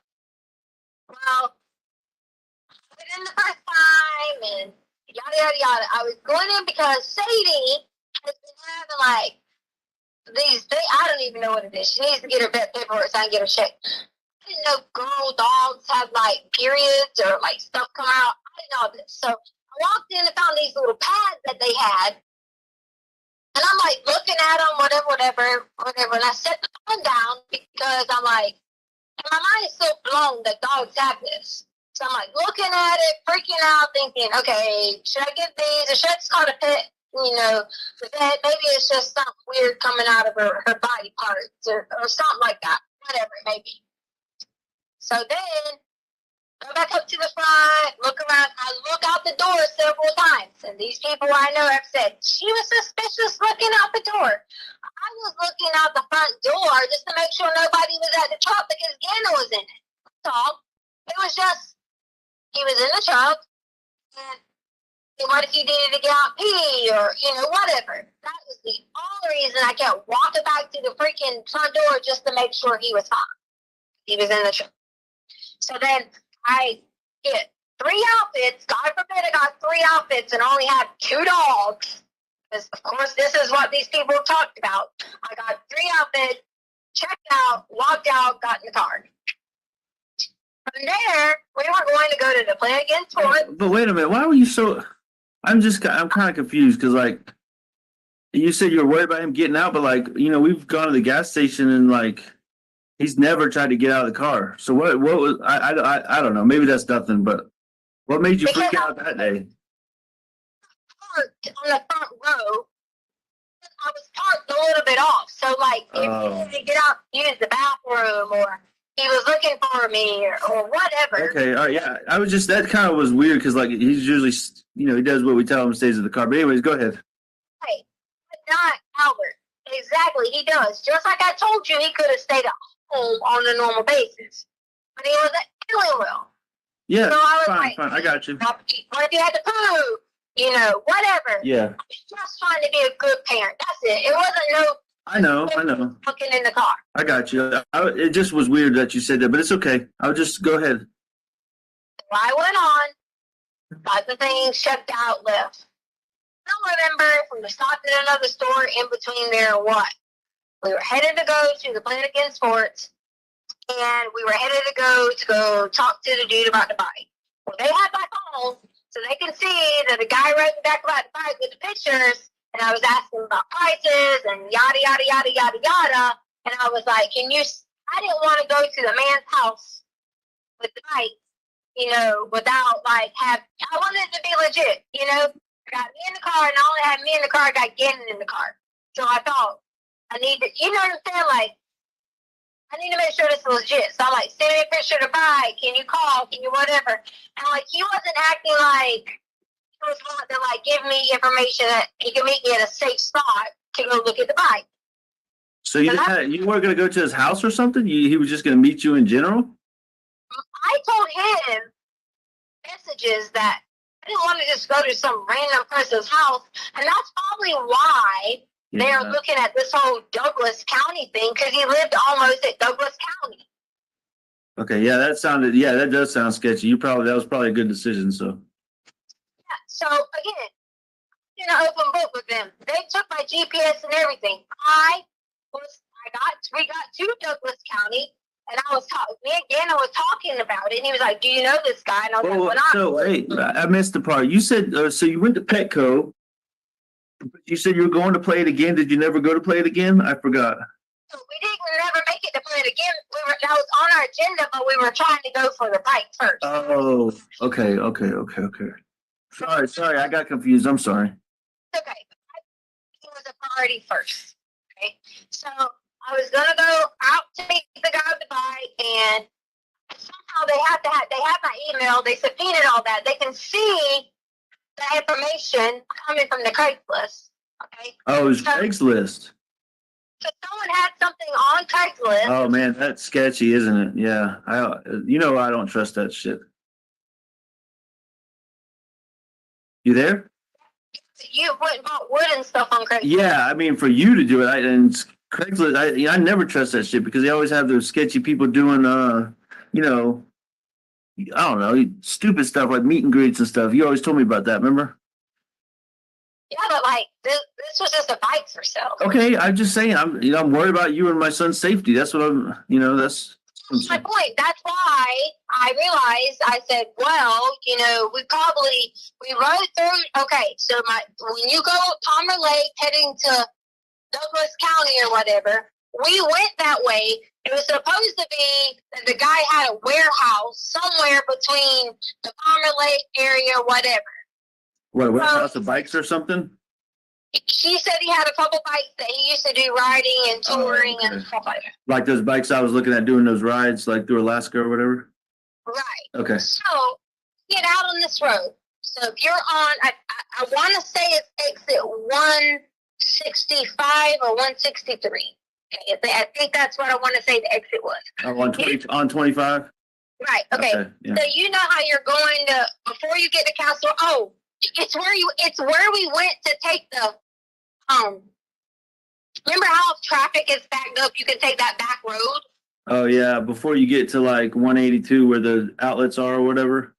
You can take that back road and Yeah. the Castle Rock. Yeah, I got you.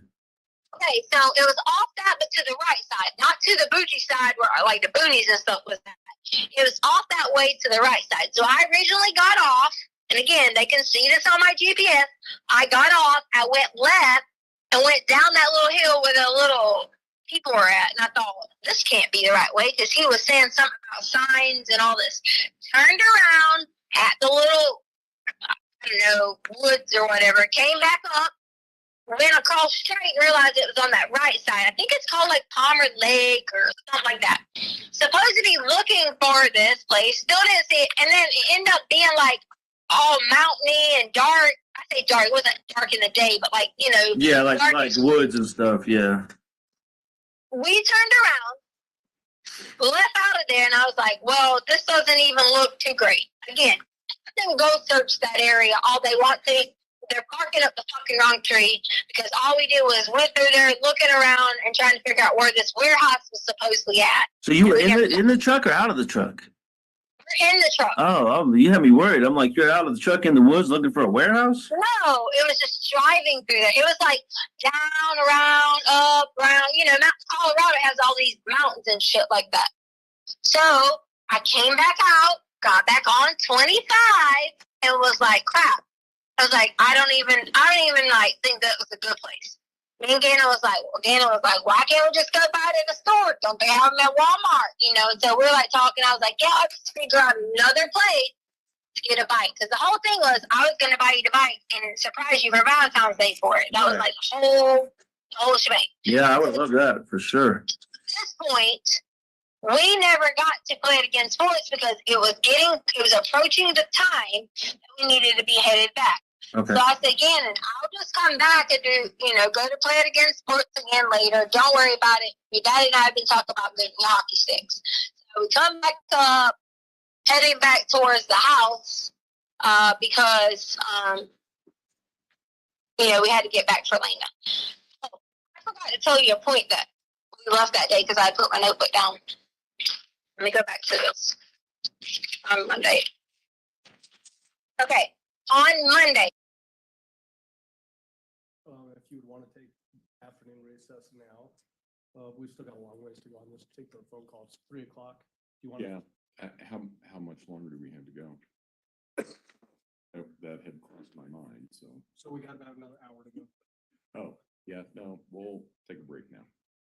So ladies and gentlemen, we'll take a break until about 3:20. If I can have everyone back in the jury room at that point in time, we should be able to start on time. Again, don't discuss case among yourself. Don't discuss case with anyone else. With that, all rise for the jury, please. Sorry.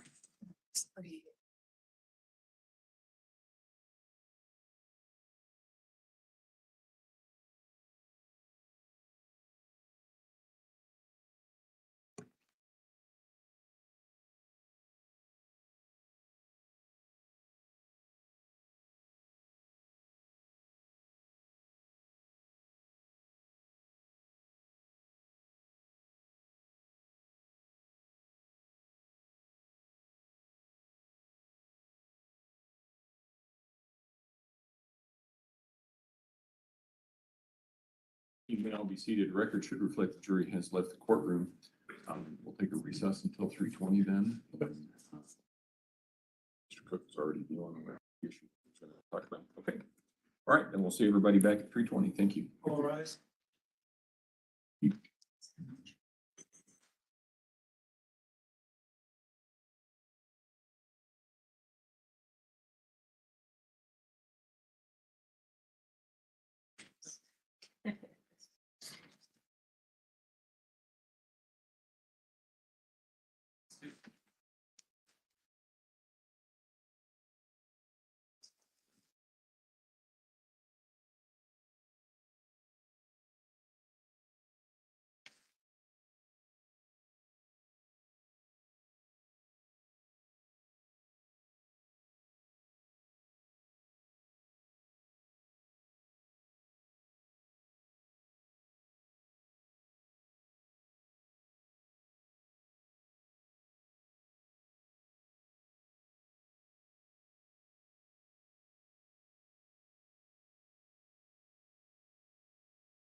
Would you?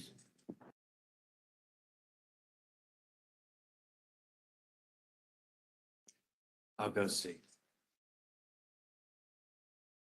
Oh.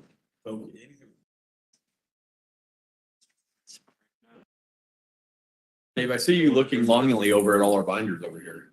What's that? I see you looking envious at all our binders over here. Yeah, it's old school stuff.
Jack, how are you gonna wake us up?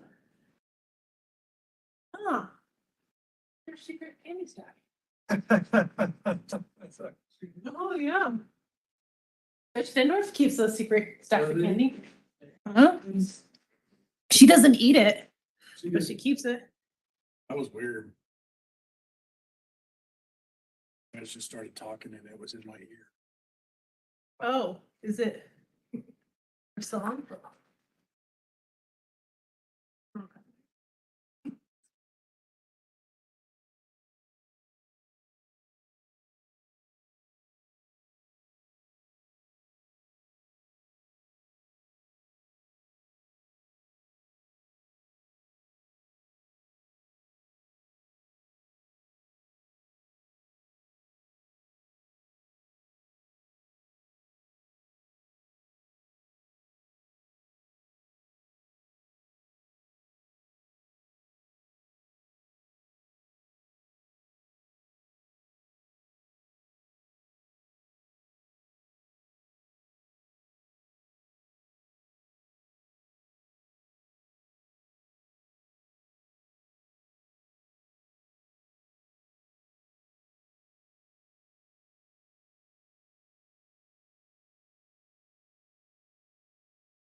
Court will recall 20 CR 1358, People versus Letecia Stauch. Record should reflect the jury is not present in the courtroom. Is there anything we need to bring up outside the presence of the jury at this point in time? No, Judge, it might be a good idea when we're playing this one because it's so warm. I might stop it after about 30 more minutes, give jurors a chance to maybe stand up and then pick it back up, just so we're not. That's fine. Falling asleep, just so you know. That's fine. It's You would, That was- were you not enough? it's a little better now than it was when we first started. Yeah. It's not quite as hot, but I don't know why, but it is warm in here. Yeah. So, yeah, let's go ahead and bring the jury in then. Yeah, it's a little cooler, but it's still hot. That's true. That's true. That's true. The refrigerator that I have is warmer than my chamber. What? Just like right now. I will tell them about the 520 snow. What? I will tell them about 520 snow. I forgot to do that once in May, and we had all that snow and had to continue. The courthouse was closed, actually.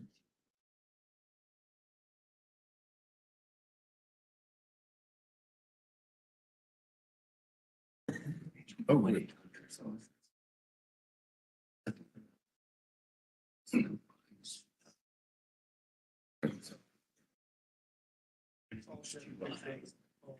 Okay.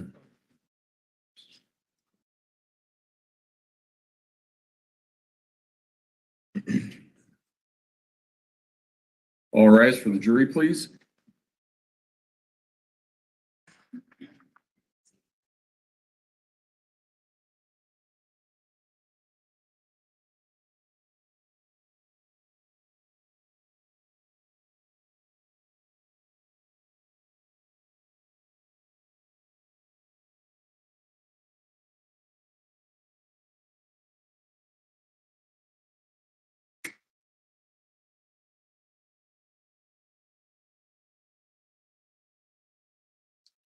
You may all be seated. Court will recall 20 CR 1358, People versus Letecia Stauch. Record should reflect the jury has returned to the courtroom. Before we start or resume playing the, before we resume playing the audio that we were playing just a few minutes ago, I know that there is perhaps a weather change that is on the way, and I wanted to let all of you know the best way to find out whether or not there's something that's going on with the courthouse, 520 snow. And it will have on there if there is, if the courthouse is closed or if it's delayed, and I don't anticipate that. I'm just telling you, so that if it becomes an issue, that's the fastest way to find out. And we'll leave it at that. And I'm giving you that warning because I one time forgot to do that in a trial in May, and we had like, I don't know, 18 inches of snow overnight, and I was going, really? But anyway, so that's where and then I think what we're going to do is we're going to play, we've got about an hour of audio left to go. We're going to play about 30 minutes, and then we're going to stop the audio, and we're going to do sort of a 7th inning stretch and have everybody stand and stretch and things like that. And then we will finish out the audio. So, Mr. Allen? Thank you, Judge. And just for record keeping purposes, we're playing People's Exhibit 35, which is that pretext call on February 13th, 2020 at 1:11 p.m. Yes. When Gannon and I left, we found someone in the neighborhood who was working for the Lorson Ranch people. So this is why I came back to you and said I didn't think it was the carpet guy. I say working for the Lorson Ranch people. I don't know who he worked for. Like whatever that Emory Homes or whatever it's called. He was working for the home company. I approached the guy, asked him, could he go fix the carpet? You know, that was before we even hit the road. So that was before Dunkin' Donuts and all that? Yes. Oh. Yeah, I meant to tell you this. So it was before Dunkin' Donuts and all that. So I gave him the garage code because he apparently worked for the company or whatever. I gave him the garage code and told him I had money sitting on the counter because Harley was gonna I remember I've been playing those lottery ticket things. I was Yeah. tens because I was like, well, he could just have those tens and I'll get more money from it. That's why I had one on the lottery. Well, that's why I thought that the carpet person, had access to the house, whatever. Come to find out later on, he didn't even make it there, but I'll get to that point when we get there. Why would you give him access to the house? Well, because he was Yeah, but contract, like part of the people, and Gannon was with me. okay, all right. So I didn't think anything was a threat if the children were with me. Yeah, I got you. Someone was going to come in or whatever. But that you know how I am about that stuff too, right? I mean, that's. Anyways, I don't want to stop you. Just that kind of worries me there. But go ahead. You there? I didn't give him a code to be any kind of whatever. No. I was trying to get the carpet fixed so the boy could not be so upset. I got it. I just don't like. You know how I am. I don't like have people having access to our house and stuff. But whatever. Just go on because I don't think that's a big deal. So. Anyway, so back to what I was saying. Sorry. I wanted to make sure I didn't leave out that point. Okay. So, fast forwarding on, we have to hurry up. We have to get back because I knew that Lena would be coming home at some point. The original plan was we were going to go pick Lena up. That was the original plan. To be like, hey, we're going to go eat sushi tonight because everybody been talking about eating sushi. Yeah. Gannon wanted to stay at home. And I was like, no, Gannon, you probably shouldn't stay at home. You still aren't feeling the best, whatever. You should not stay at home. I said, so we're all going to eat sushi. If you don't like it, you can just get rice, chicken, yada, yada. So that was our plan for the day. We got home about, I don't know what time the alarm got set off. 2:30, 2:45, whatever the whole crap is. Okay. Well, I noticed that during the time frame, I set the alarm to alarm away. And I have it from the ADT. Okay. When we left. Somehow, during some point, the alarm changed from alarm away to alarm stay. What point? I had all this, and which was on my phone that they took. Oh, okay. All right. So I called ADT and I said, hey, what are the steps in alarm going to arm away to arm stay? And they instructed me that if the door was not open with a sensor, it could have been that you accidentally set the house to alarm away, and it would have went to arm stay if it noticed movement that was already in the house. Oh, I got you. Right. But there's a sensor on the garage door. All right. Okay. So keep this in mind. There's a sensor on the garage door? I know, on the door coming in from the garage, there's no sensor. No, you said there was. So there's not. I didn't think there was. Yeah, I was saying there's no sensor. I might have said it so fast. I was saying there's no sensor. Okay, sorry. I misunderstood you. I'm sorry. So either you can come in, you could set the alarm to arm away, and you can walk in through the garage, and it will immediately go to arm stay. Or you can set it to arm away, and when the dogs move, and it will go to arm stay. As long as that back glass door wasn't triggered, and that front door wasn't triggered, it will not change. Okay. So All right. keep that in mind, okay? So this whole thing about your neighbor, he got paid $5,000 to release this video. It's a proven fact, okay? It's already been looked at by tens of thousands of people, and it's been investigated. Gannon Stauch got out the other side of the vehicle. Okay. All right. Shadows, movements, infrared, whatever you want to call it. Gannon got out the other side of the vehicle. Okay. So okay. All right. So he's Go ahead, he's home with you now, is what you're saying. At this point in the timeline. Yeah, so it's like maybe 2:45 or 2:30. I'm not sure exactly, but in that time frame before Lena got home, I'm getting out, going in the house, or whatever. Gannon goes in, and Gannon goes straight to his room. I go upstairs because I was like, had wanted to try to get on that Peloton the other night. Didn't get a chance to. Put my headphones on. yada, yada, yada. So I'm in there. Gannon had asked me, that you said that he could go with a friend. You then text me, I don't know exactly what time, but at some point in time, you had told me, don't let Gannon go with a friend or something. Yeah, right. Gannon came back and said that you said he could go with a friend and come back later tonight. Again, I said, your daddy said you can play with your friends in the neighborhood, but you cannot go with some friend in some car or whatever it may be. Put my headphones back on. That was where this gets where I have completely parts of the information and not parts of the information.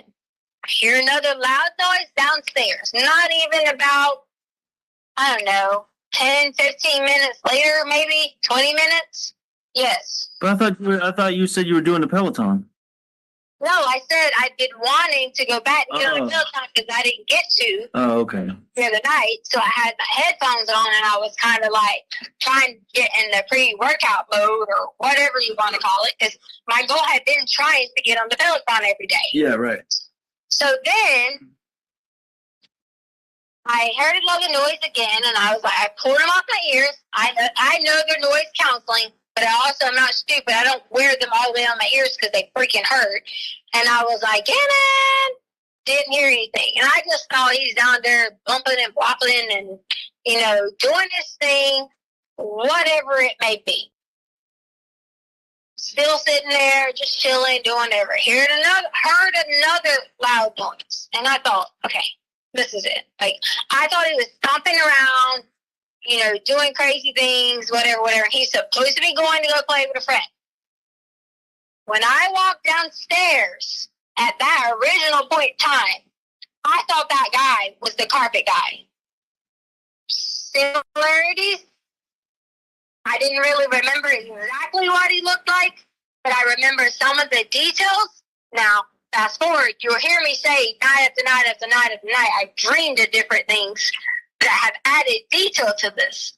I thought it was the carpet guy because there was carpet everywhere, boxes, you name it. That was the loud noises that I heard. Next thing I know, I'm out, blacked out. And which I told you this. Yeah. So what I'm concerned about with that is, did he take all those boxes and carpet with him when he left? The carpet was already in the house. Oh, but what about I just don't remember seeing any of that stuff when we got there. Did you is that part of what you cleaned up or whatever? No, the carpet was, I saw it there when the police watched me take my stuff out. Okay, but you also mentioned he had a bunch of boxes and stuff. But I mean, it's not a big deal. I was just wondering because boxes like laid out everywhere. Right. I just told the detectives I thought we were getting robbed. Okay, I got you. I thought that was the whole point of boxes was to get robbed. Okay, all right. On Gannon's table, which I'm sure it had to been if it was swiped correctly, I hit my head on the back of Gannon's table. Like hard. On the back of Gannon's table. What table? The one I made him? Yes. Like the back of it up against the wall? No, as in the back of my head, and there was the table right there. Oh, okay. I thought you said the back of the table. I'm sorry. No, the back of my head, his table. Okay. So from there, a lot of it was a blur because I hit my head. I got you. I just remember certain pieces here and there. I remember Gannon running and like jumping on the guy who I thought at the time was the carpet guy, and I thought we were about to get robbed. I just remember bits and pieces like that, trying to push him off, and all I remember now that I sit back and remember, like, play it in my head again, play it in my head again, play it in my head again. It was a very calm conversation with Gannon and this person. I just remember him asking questions, the same questions he asked me, they were talking about. And who do you have me on speakerphone with? Because I know you do. What are you talking about, Tisha? Who's listening to my conversation? Me and you. I'm trying to figure out, like I told you the whole time, the truth. I just want the truth.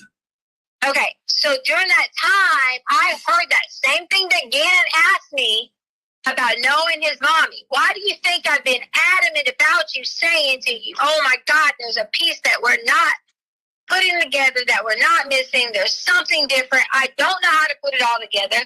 But Gannon knew something about something. And all I kept hearing him say was, do you know where Uncle Matt is at? I don't even know who Uncle Matt is. Yeah, I ain't never heard it. The only Matt I know of is what's her name? Your sister. Well, that would be his uncle, and he would know him. Yeah, that's what I'm saying. That's why when you said that 20 minutes ago or whatever, I just like I had never heard no Uncle Matt. So When I woke up and like out of this state of confusion, going crazy, whatever was going on, I remember Gannon saying he will be back later. okay, like Uncle Matt saying he'd be back later. Gannon said he would be back later. Oh, Gannon said, okay, all right. So in my mind, I'm like, did I really like what the fuck just went on? Okay, hit my head twice. Had to fight off some dude that I explained to them and gave them a description of the whole entire time. Okay, I have been adamant about this and about finding this person. Is that the Mexican guy you were talking? You told me about the Mexican guy. He was dark skinned, and I say Mexican because I assume. Tisha, you just said she. You mean he was dark skinned? I never said she. I said he. Okay, all right. I'm sorry. It sounded like you said she. I'm hearing things again. I'm sorry. Mexican guy. Okay. I gave him the description of that, but to me, dark skinned. I mean, their own stepfather could look Mexican. Are you talking about Mike? Right. And Yeah. at the time, it wasn't Mike, obviously. But in that time frame, I'm trying to figure out first, and is this real life? Because I was totally, completely in shock what was going on. I thought we were going to get robbed. I thought they were about to take everything. I thought someone was trying to hurt Gannon. I hit the head. I didn't really know back and forth what to do. I was a little bit out of it. I'm not even going to lie. My body system was already weak because you know how it is in the first 4 to 5 weeks of being pregnant. That's my mind was completely fucking gone. And my mind jumped up after everything. And I said, okay, Gannon's going to be back. Gannon's going to be back. I paced up and down the stairs. During that So, time, babe, hold on. Why did you tell me you got raped, and now you're not telling me you got raped? you think I want to tell you what a man done to me? I mean, but like that first day, I told you I would do everything and within my power to protect you and get you the help you need for that. But And I that's, went but for that's that. a key part of the story. I'm just trying to make sure I'm getting it straight. And I went for that. And that's not something that I want to be like. You think I want that blasted on El Paso News? Okay, but this is me. I'm just trying to help you in this situation. Make sure you got what you need from that. But if I don't want to get you worked up. So go ahead.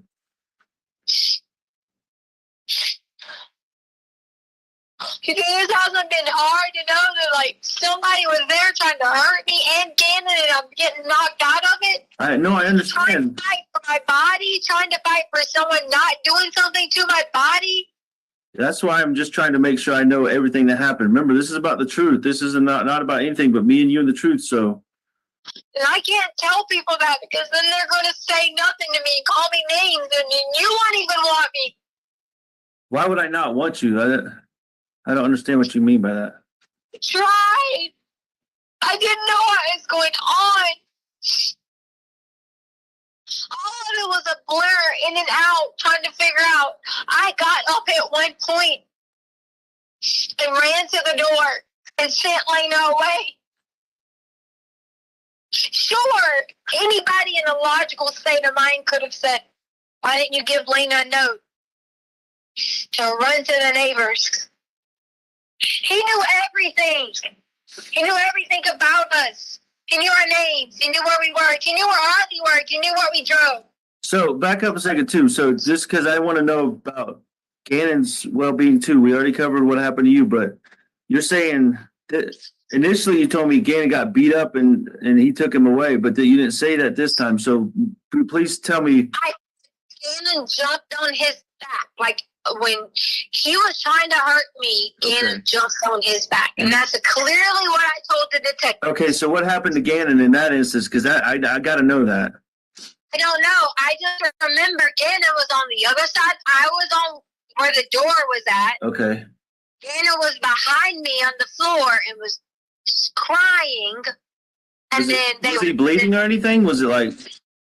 Know that if he was bleeding or anything. Okay. All I right. just remember all I could barely see what was going on.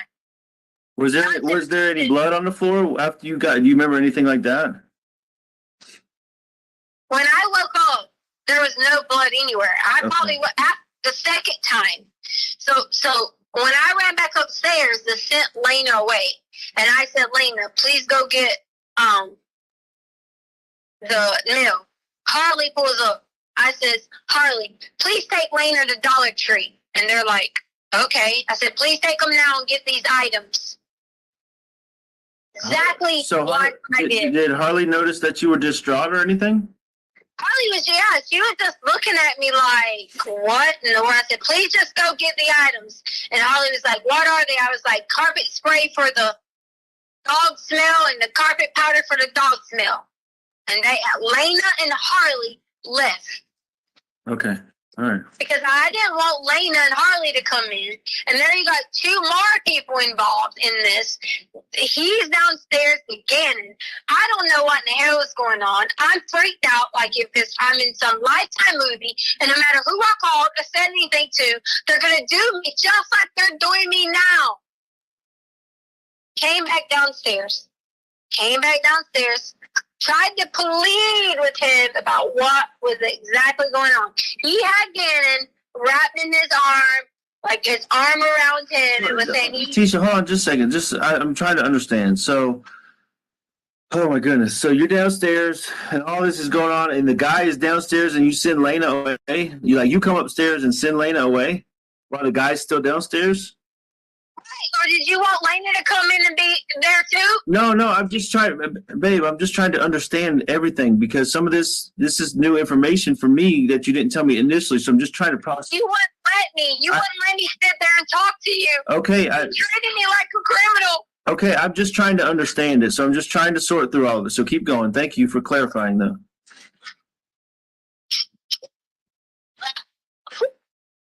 Keep trying over it.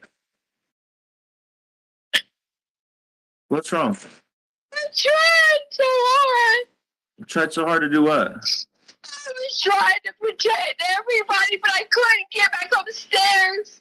Once I let Lena go, I don't know. I couldn't even figure out what to do. If I ran outside in the yard, what was I going to do? So so you sent Lana to the mailbox, or you sent her with Harley? Sent her to the mailbox, and it's Okay. when Holly gets there, and I sent Harley a message, and I sent Harley a message quickly and said, "Please get Lena as soon as you get back and go to Dollar Tree. I'll explain later." Oh, so you sent her a message and then went back downstairs? Right, because I was trying to check on Gannon.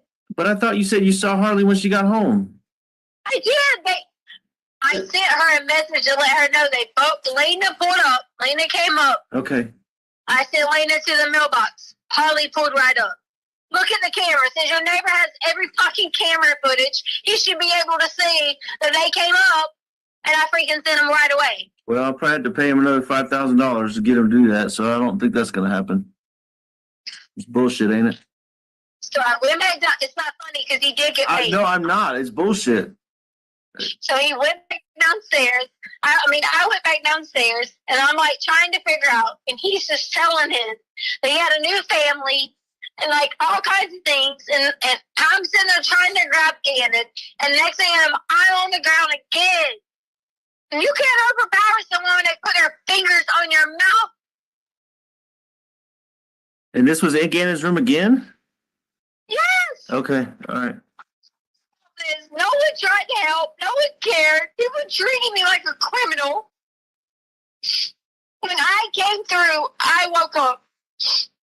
Whatever I could say and look around and think, I thought I was in a dream. And I woke up. And Gannon was gone. And that was the second time you went downstairs and he hurt you. Second time he hurt me, and once I woke up from that, Gannon was gone. Okay, so you blacked out again, is what you're saying. Yes, because Okay. I had several times, because I was trying, what I was trying to do, I was trying inside the closet, our closet door in there. I was trying to get in there because I was like, man, there has to be something in there that I can just like swing, whatever. I didn't know how to use the freaking big gun, so if I'd have left out from sending Harley and Lena away, I didn't know how to use your big gun, like the assault rifle. And my gun wasn't in the spot that it always was, because you know why? My gun was already in my car. But babe, I'm just trying to understand here. You told me initially that the gun was in the house and that he grabbed it in our Black gun. He had your black gun. Yours. he had my little pistol, right? The black one, yes. Okay, all right. Because I thought maybe I'm wrong, but I thought initially you said your gun. That's why I was confused. No, my gun was outside. In the car. Okay. Your black gun. That's why I was terrified. He knew everything about us. He was threatening us. Every single thing. He knew what kind of car that your mom had drove there and stayed there the whole time in a rental car. Hey, when did you bring your gun back in after all this happened? You told me to go get all the guns together. No, that was when I was collecting them. You said your gun was in the car. No, Albert. On the phone call with me, you said go check and see and be accountable for all the guns. When I told Yeah, because you had stored them downstairs in those. My gun was in the. I don't know about yours, but my gun was in one of the totes. Remember, you had put it there. because the lady was babysitting. Okay, so the guy had the gun and he put it back in the tote? No, he didn't put the gun back in the tote. The gun was left there. So you put it back in the tote? Gun was left there. Gannon was gone. And it was like I thought he was hiding. I legit thought I was in complete shock and thought Gannon was hiding.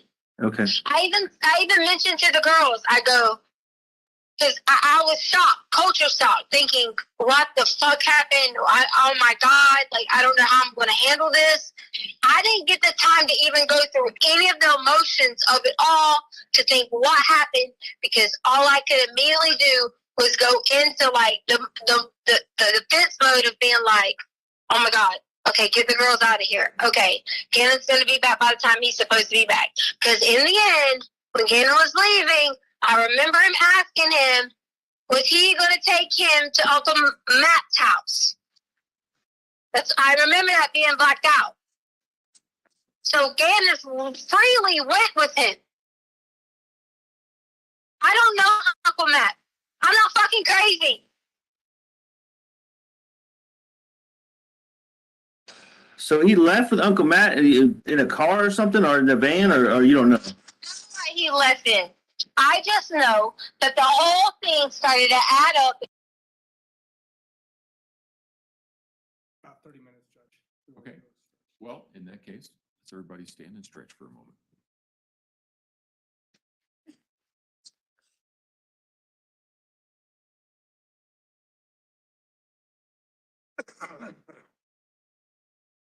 Apparently they want to do the wave, at least some of them. I know those chairs are not the most comfortable.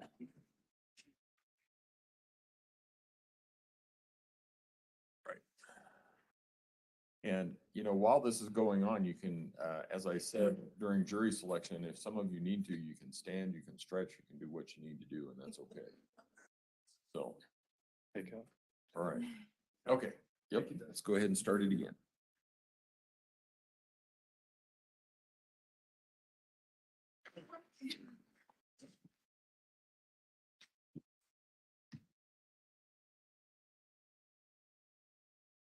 Gannon kept going outside with some gate. Gannon had to be talking to somebody outside of that gate. I begged the fucking El Paso County police officers to find anything on that side of the house where Gannon might have went out at night talking to whoever it was. And any cars that was parked on that side of the house. Nobody helps me. Okay, so I'm trying to this is what's bothering me about this part. And I want to be real with you because we're trying to work together on this. But I went and asked all the neighbors myself, like all like cameras in front of our house, to the side of our house, everything, to look and see if Gannon left the house anywhere from like 2 to 4, 4:30, anything like that. And no cameras have him leaving. So I mean, I don't. What kind of cameras? Are they like Rogers that run 24/7? Yes, like 3, 4, 5 of the neighbors have those 24/7 cameras. And then some are like ours, which are motion censored. Okay, which ones? Because we need to know which direction that their cameras are pointed in order for that to happen. Okay, well, that's something we can look into. Okay, that's something we need to look into. So either they went out in front, I'm assuming, right? Not the front door. So what, the garage? I would say the garage or either out the back door because Gannon had the gate code, like the key. And he kept going out there with this key or trying to unlock it or keep it unlocked with this key. Okay, hold on. So I understand.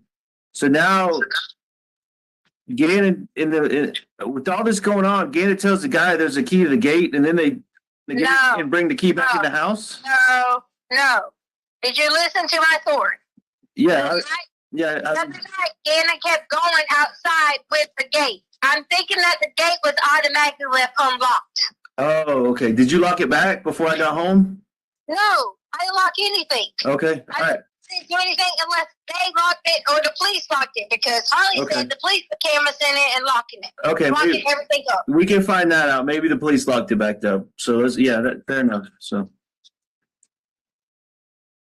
that's just all that kind of is blowing my mind. You know, he wasn't seen leaving. The key to the gate was in the house. The gun was where it's supposed to be. I'm just trying to figure it all out, Tisha. That's all. The gun wasn't where it was supposed to be because I put the gun back in when you told me to collect them. Okay. Well, hopefully, The I gun mean, was upstairs. they got my gun now, so hopefully they can get this Mexican guy's fingerprints. So Yeah, would be perfect to me.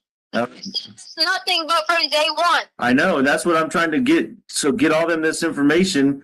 You know, I think the FBI is in on it now. So we're trying to get them all this information. Look for a fingerprint on the gun. You know, maybe they haven't looked there. Looking for a fingerprint on the lock of the gate. You know, stuff like that as the little things that they may have missed. You know, during this process. Why? Why would they have not have done that? And maybe I'm just upset by this because I feel like they barked up the wrong tree for 2 fucking weeks, Albert. It's been 3 weeks almost, Tisha. Yes, I agree. Bothered me. I agree with you. I'm as frustrated as anybody because I don't know anything. And So, do you think I did this? Letecia Stauch, I don't know. I'm just trying. I'm trying to help you. Okay, I'm trying to help you get the truth out there. But you've got to tell me the truth. Okay. I know. Here's what I told the police. The only difference is I thought it was the carpet person, but once I went around because I was freaking out trying to figure out, I was like, if I could go get this fucker and bring him in, and I drove through the neighborhood, the description that I gave El Paso is exactly what I saw. But that is not the exact description that I gave of this carpet person. So my point behind that was, I don't think it was the carpet person because I eliminated him because he didn't have craters on his face. He did or didn't? So, but hold on. You know what? Something. Remember how? Oh my goodness! Thinking back to this whole that trip you made for the bike. You never found the guy, right? The Craigslist guy. Started looking creepy. Yeah, that's what I'm saying. You don't think that this Craigslist guy had anything to do with you? I mean, not you, but you know what I mean. Oh, I'm freaking out. Sorry. And you don't think that Craigslist guy followed you or just found you? Maybe you told him, "Hey, I'm driving my husband's red Frontier, and I'll meet you there," or something like that. I mean, I don't know. I'm just trying to think of anything. Okay, so let's say it's him. What I don't like is that people are sitting here saying, well, There's nothing that shows you guys leaving. If there's nothing at this point in time, it's starting to get dark. Because in case you didn't know, in Colorado, it's getting dark around that time. Okay? There has to be something that points to that direction that shows any shadows, movement, anything. And if it didn't, it was because the ring sensitivity didn't pick it up. All right, so listen, I want to be clear with you that I don't give a flip about social media. You know that I don't have Facebook. I'm not on there, so I don't know what these people are saying. So let's me and you focus on us getting to the bottom of what's going on. Okay, let's try to block out that other stuff so we can get the truth here. Man, this Craigslist thing is really driving me nuts now. Do you think that when did you go? What was the time frame you went there again? You went to Dunkin' Donuts, right?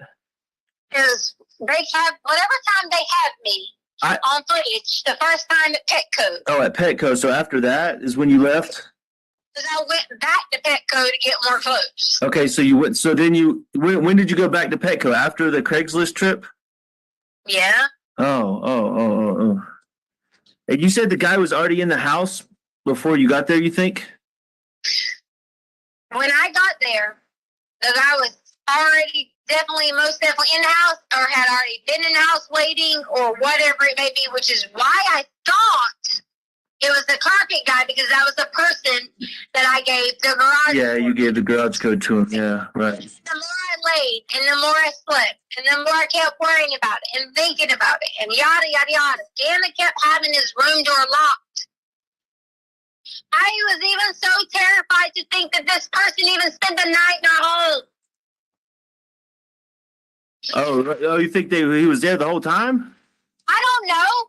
Do you know how worried I've been about this? I know, that's freaking me out because remember those other stories you were talking about people coming in the back door and stuff while they thought people were away?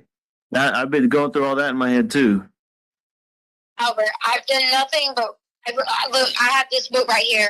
You can hear it. It's like of all anything and everything that I thought of that might have been out of order, but so maybe I don't want my life back. You think I don't want my family back? I know.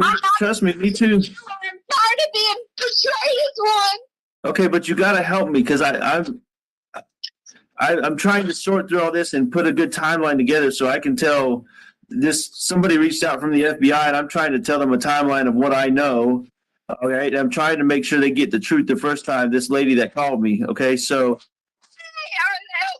People not going after this. Why? I don't know. Maybe the FBI is. I don't know. That's not. I know they're doing everything they can. Maybe they missed some things we don't know. Listen, something you told me that first day that I'm trying to figure out when did you do the? Like you said, you cleaned everything up. Cleaned everything up. Yeah, from Gannon's room or wherever you got. Somebody did bad things to you or whatever. I was just talking about like the clothes I had on and like shoes and stuff. Oh, so you just changed your clothes and then threw them away like you said, and whatever Gannon had on, you said you threw that away too? They got that out of the back of the trash. It was a shirt that he wore that was burnt and stuff like that. Oh. That's what I meant, like cleaned up. I didn't mean like clean up anything bad or anything. I'm just saying like I didn't want to keep that stuff on and call and believe. But you told me that first day you cleaned up the whole area because you didn't want Lena to see it when she got home. That's what you told me. Yeah, my clothes and my underwear. You want me to really go in depth about that? I'm not trying to make you relive anything that happened to you. I'm just trying to. There's just some truth that I'm trying to find about. I mean, if something was cleaned up or something, then I don't know. Maybe. Me, whatever you're trying to say to me, don't just be honest. I just don't want the police to miss anything else. Okay, I mean, we think they've missed all these other pieces, and then if you cleaned up something that could give them DNA evidence on this Mexican guy, then we need it. Took my whole DNA from this. They wouldn't let me pee. The hospital bill that I sent you was the whole kit on my body.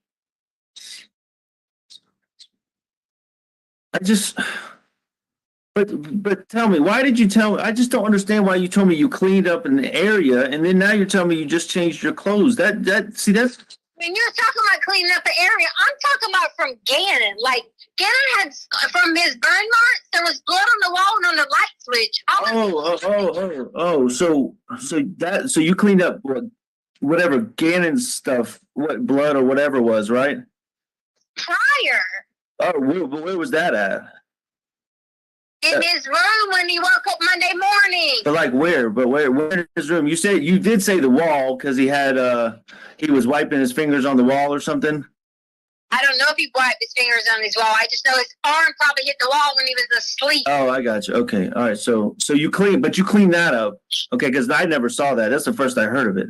So you cleaned up wherever his blisters or his burn mark hit the wall. Did you clean something else up? Light switch from where he touched it. Oh, but that was after you showed it to me. Yes. Yeah, you showed it to me and Lena, and then told me that he was picking his fingernails so bad that he bled so bad. Remember? Yes, he did pick his fingernails. Oh, okay. So he picked his fingernails and he picked. I'm just trying to clarify. Picked his fingernails and his blister or his burn mark or whatever. What do you mean? Gannon picks everything that's open. Yeah, I'm not. Why are you acting like you're got me on some trial with this? He picks his fingers all the time. Babe, because It's open. babe, you're absolutely right about that. But I don't know why you feel like you're on trial. I'm talking to my wife, trying to figure out the truth. And like I told you before, the truth hasn't always lined up. So I just want to find out all the details so we can find Gannon. That's it. Robert, I gave you every detail. But you're coming at me saying, I thought you did this afterwards. Gannon bleeds all the time. Right. Gannon has huge nosebleeds. Did you tell him the nosebleeds from your truck is from Gannon? When did he have a nosebleed in my truck? Oh my God, don't even play. It's been there since Alaska. And the top part of your truck, you have his hands had blood marks on it from like a year and something ago. Maybe. I'm not doubting you. I don't know. I just don't remember that, but that might have happened. I know he has had a nosebleed once in a while. I don't remember that in Alaska. Nosebleeds are like in Colorado, or at least once every week or two. Every week or two, Gannon has a nosebleed. This is where I get angry. Like, people come up here and talk all this shit, and they don't even know him. I don't know. Like I said, I don't know what the people are saying on social media. I don't even bother with that. And I haven't for a long time.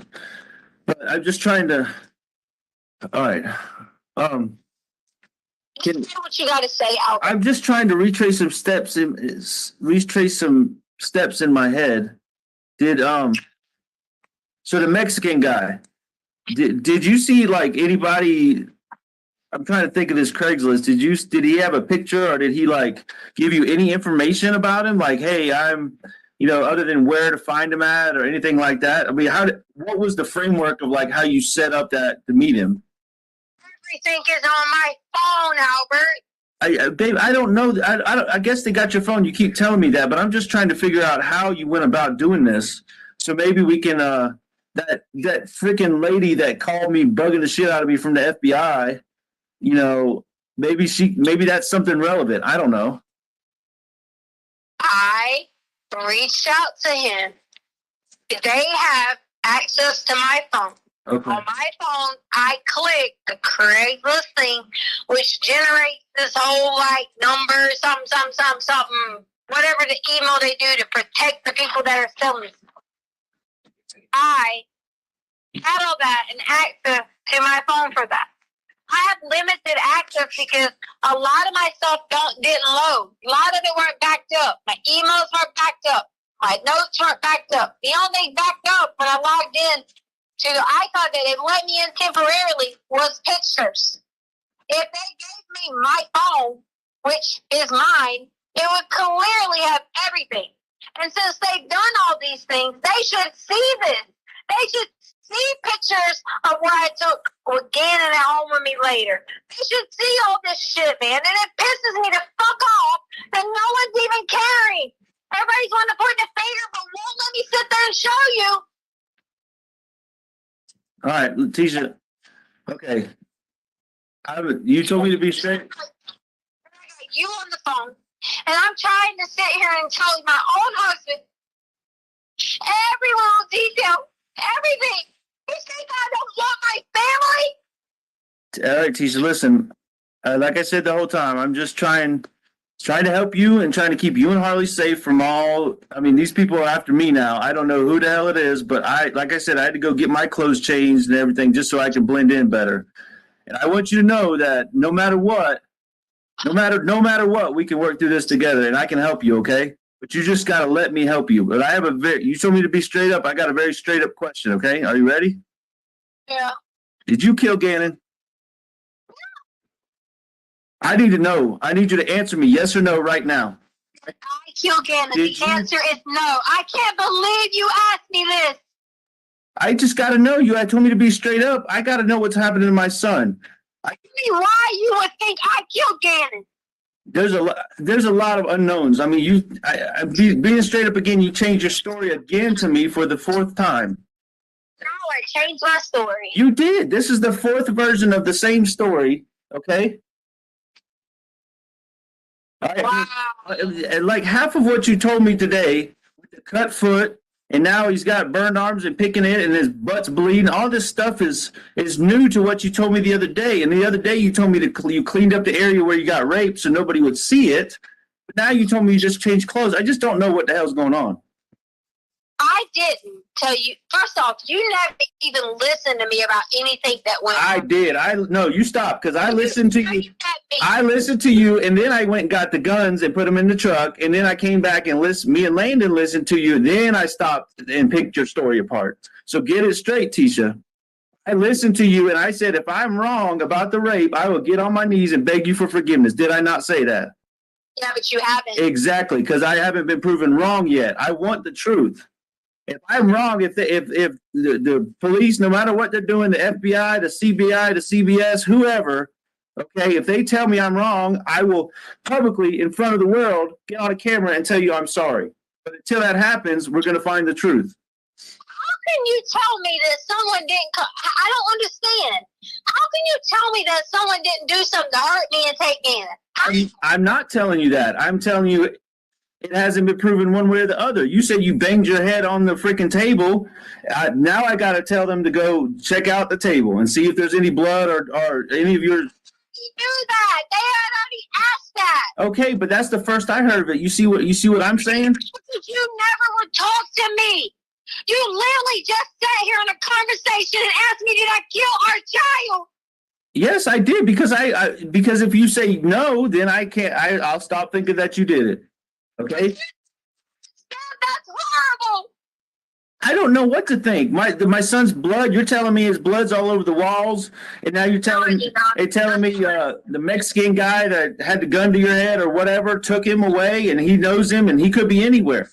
Hold on. Gun. So where did you get that piece from? That was So now you got me twisting all your stories up because that was from the first time you told me the rape story.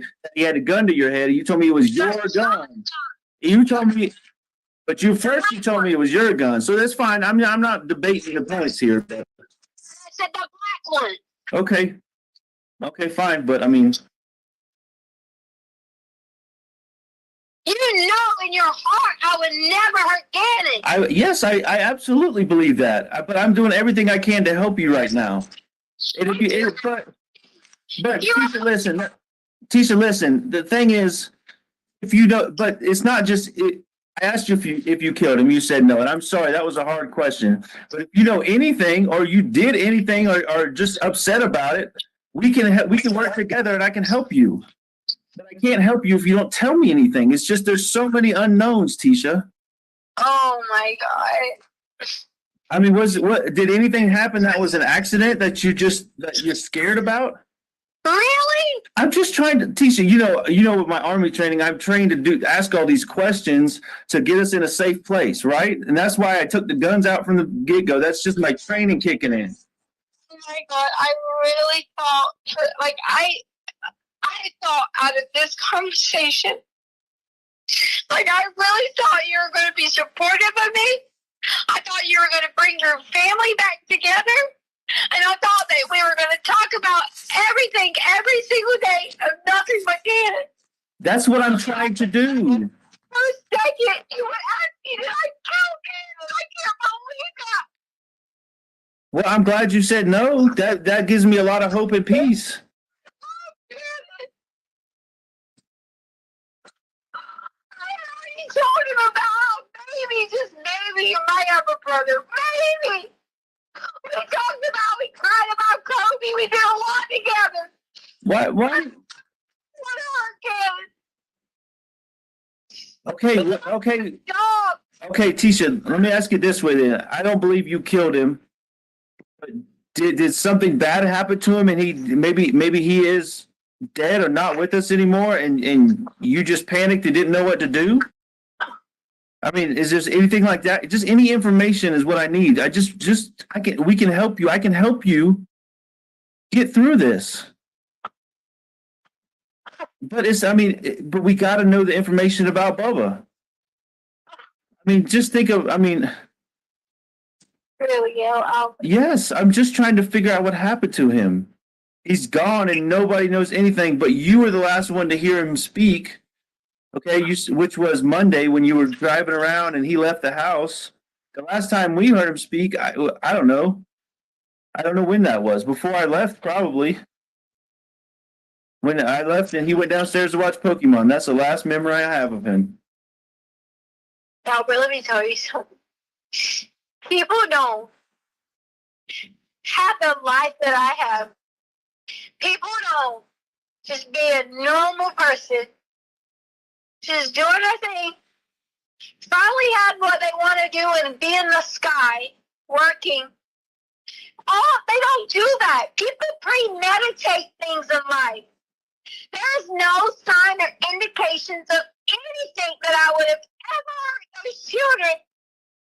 I fought for you. I fought for them. Yes, you did. You fought for all of us. You're right. I'm not questioning any of that, Tisha. I just did an accident happen? I mean, other than the candle or the burn? I don't know. I'm just trying to ask all the questions. I've worked with children long enough, Albert. If an accident happened, I'm smart enough. I know what to do. I've had plenty of friends who've been in situations where they've been in the classroom. They accidentally dropped a kid. The kid might have broke their leg. You go to the people, you tell them it's an accident, and you work through it. Okay, so all right, you also said something that was calmed my heart, tremendously about Bubba. That basically you didn't premeditate anything. So whatever happened to him had to be an accident, just like the candle. And obviously you wouldn't plan on something like that because you're a teacher and you do all those babysitting events. I know you wouldn't hurt kids intentionally, but whatever happened was an accident, and I know you didn't plan it. I didn't have anything to do with it. Why are you saying this to me? So he would have had to have died naturally then. Other than He's dead. I don't know, Tisha. I can't even believe you are saying that. Gannon isn't alive. What's wrong with you? Because it's just none of this makes any sense. I mean, he would have been found by now. Okay, he didn't. All the cameras, all that footage shows him not leaving the house other than in the truck. And I like I said, I'm just trying to help you get through this. Help me? Yes, help you because. Help me get through this. Because I am trying to help you. I want to know what happened to Gannon and try to help you and keep Harley safe and everything that I've said the whole time because that's who I am and you know that. See what y'all think. This is what y'all think. Y'all think somebody's gonna come in here and say something just to appease everyone. Well, a true person who is completely innocent, you can keep me down in the ground all you want to because I didn't do it. I'm not beating you down. You think you don't want me anymore? Fine. You don't want that family anymore? Fine. You took my car. You took everything. I didn't take anything. They got all my shit too, Tisha. I got 2 cars now because Harley's not going to pay for it. I got 2 cars I got to pay for that I can't even see or touch. I'm begging you. No, she hasn't. That I know. So Every day, Albert, why are you not with your wife?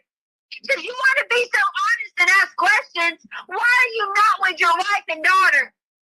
because okay, I'm gonna tell you the truth right now because of this conversation, Tisha.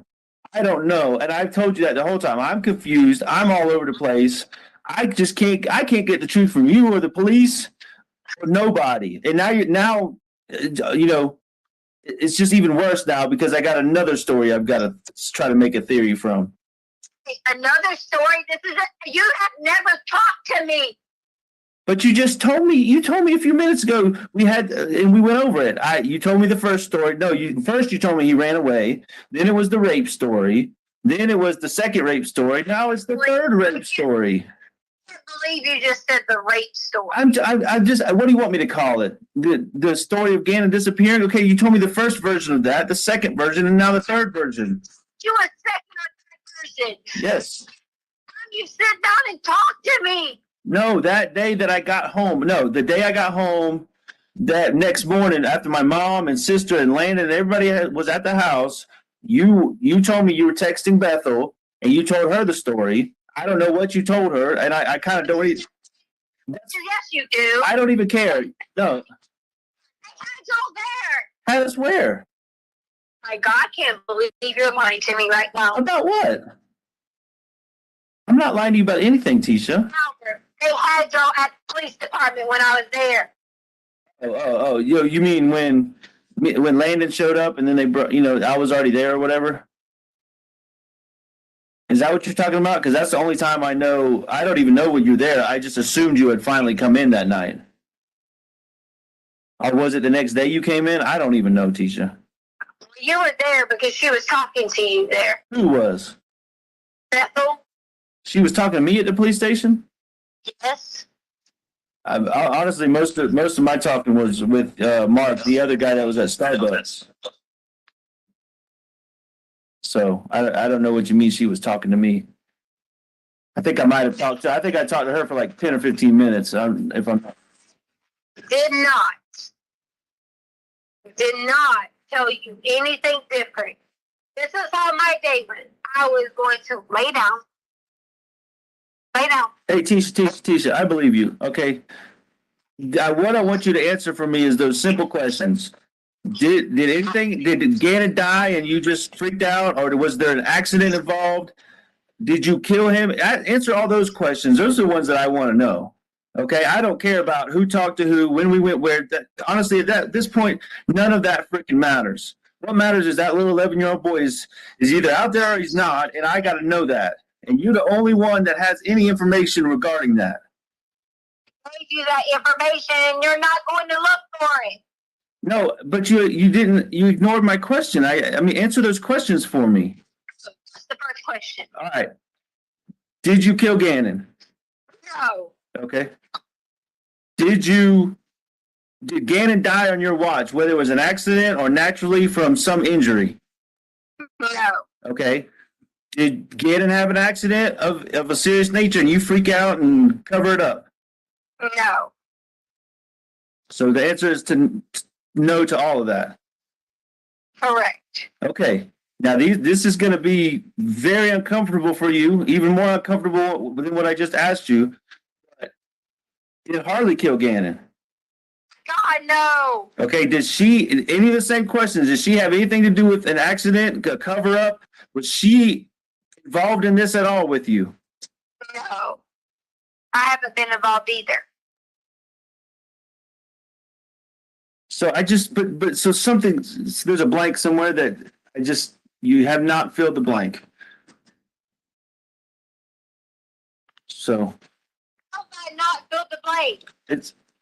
So you don't think for a second that someone came in the house and took Gannon? You don't think that? I don't doubt that. I don't know what to believe, but I'm not doubting you. I'm just having to ask all these questions. So, I begged you. I said, hey, Let us all be together. Look at me in my eyes and ask me that question. Feel it in your heart and ask me that question. Well, but you gotta look at it from my perspective. Okay, first of all, and I got a couple things to say, so let me get through it. These stories, just like I've said the whole time, they don't sound legit to me. They just don't add up. They're not true. Something is off from every story because there's different versions. So that's number one. Number two. I've only talked to you once. Okay. All right, fair enough. But you got to put yourself in my shoes. Okay. What the hell would you do if this was Harley? Okay. And you didn't have all the information. How would you put all these pieces together? So, I mean, you got, from my glasses, how am I supposed to put all these pieces together when I don't even have a third of the pieces? I'm just trying to fit the pieces, find the pieces, and get them together. You want me to answer that question? Which one? The one about what if it was Harley? Yeah. Yeah, answer that question. Okay. So as soon as you tell me this, when I get off this phone, I will have my husband and my children together in a home, and our houses will be praying, and we will be on the phone with the detectives, and we will be saying, "Listen, I support my husband, and we need to find someone over here. Somebody had to see something. Ask them again. Do something. We will be putting a fucking alert out everywhere. We will be putting a description out everywhere. We will close the fucking borders from Colorado to all of them, up and down 95, because it leads to fucking Mexico. 95? What? That shit. Why would I'm you? sorry, 85, whatever. 85? Call 25. It's Oh. it leads to Mexico. Well, you please be careful when you say those things because then they're going to start looking up and down 95 on the East Coast. Okay. Sorry. And that's not going to help us. I mean, since you know he's not over there, that's not going to help us if they get sent over there. Okay. But you didn't answer my question. How am I supposed to put all these pieces together? You're telling me let's go home and pray, and I've been praying I've been praying nonstop. Okay, but we got to have action too. So here, listen. I got to go because now I'm freaking. Everybody's going to start questioning me at the house. Where have you been? What are you doing? Are you involved? I'm going to get all those questions now.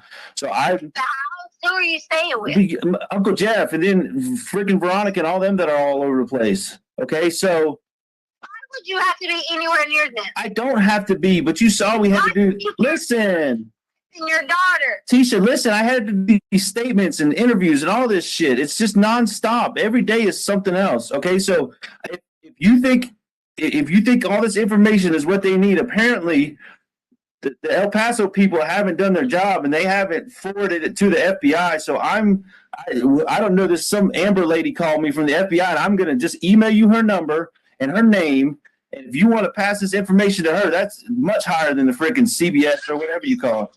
Yeah, because they've called everyone I know. Okay, well then that's what you can tell them too. Okay, but I don't have the document you have. So anyways, I'm just going to send you the contact. And if you want it, you take it. If not, I can't make you do anything. But I got to go, okay? Yeah, but that's not how you would say trying to find your son. You would not say, if you don't want to do anything, then blah, blah, blah. No, that's not true because I can't. I wanted you with me the whole time and you left. So I'm going to give you the information you need to pass your stuff along and then you can do that, okay? Listen to me. We don't have anywhere to stay. I'm asking you to stay with your wife and daughter and let's do this together. Now you tell me no if you think that you don't give a shit about us and you don't want that. You tell me no right now. Tell you no? You tell me yes. If you want your family together because you believe I me. wanted my family together. Listen to me. I wanted my family together the whole time. And listen, you're not letting me help you, so I recommend that you get in contact with this Amber lady because she offered me help and safety because I told her what I was going through, and I'm sure they'll do the same thing for you, especially all that you've been through with you're telling me about the social media stuff and people chasing you around. You said in the email, so I'm going to send you her contact information, okay? And then you decide whether or not to contact her to find protection for yourself and get them this information, okay? But I got to go, okay? I gotta go, Tisha. I gotta go. The question. What question? I said I wanted you to be together, but I gotta go, okay? I gotta go. Bye. Bye.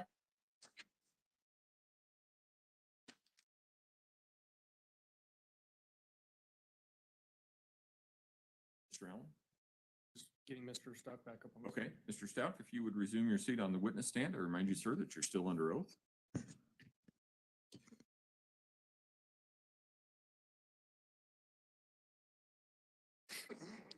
Alan? Thank you, Judge.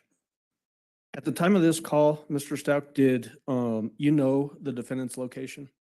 I did not know, sir. You can move that microphone closer to you if you want to, so you don't have to lean over. Right. Yeah, the chair doesn't move. Everybody makes that mistake, but the microphone does. Thank you. At the very beginning of that call, it seemed like there was a disconnect where the phone dropped or something like that. During the process of these recorded phone calls, was that common to happen where for some reason the call would drop and then either you or her would have to call the other person back? Yeah, if I remember correctly, it was, and yes. There were some references in there where you said you were feeling heat and that you went up to up on the north end to buy some, I think you said redneck clothes in that. What did you mean when you were saying that you were feeling heat and that you had to go buy some redneck clothes? So much of this call and many other calls, I was trying to, if you will, stay in character, just to keep, I call it keep her on the hook. So saying things that I knew that we had joked around or talked about in the past. I did, in fact, go to Bass Pro Shop and buy some additional clothes because at one point I didn't have all my stuff out of the house, and I needed some additional things just to get by.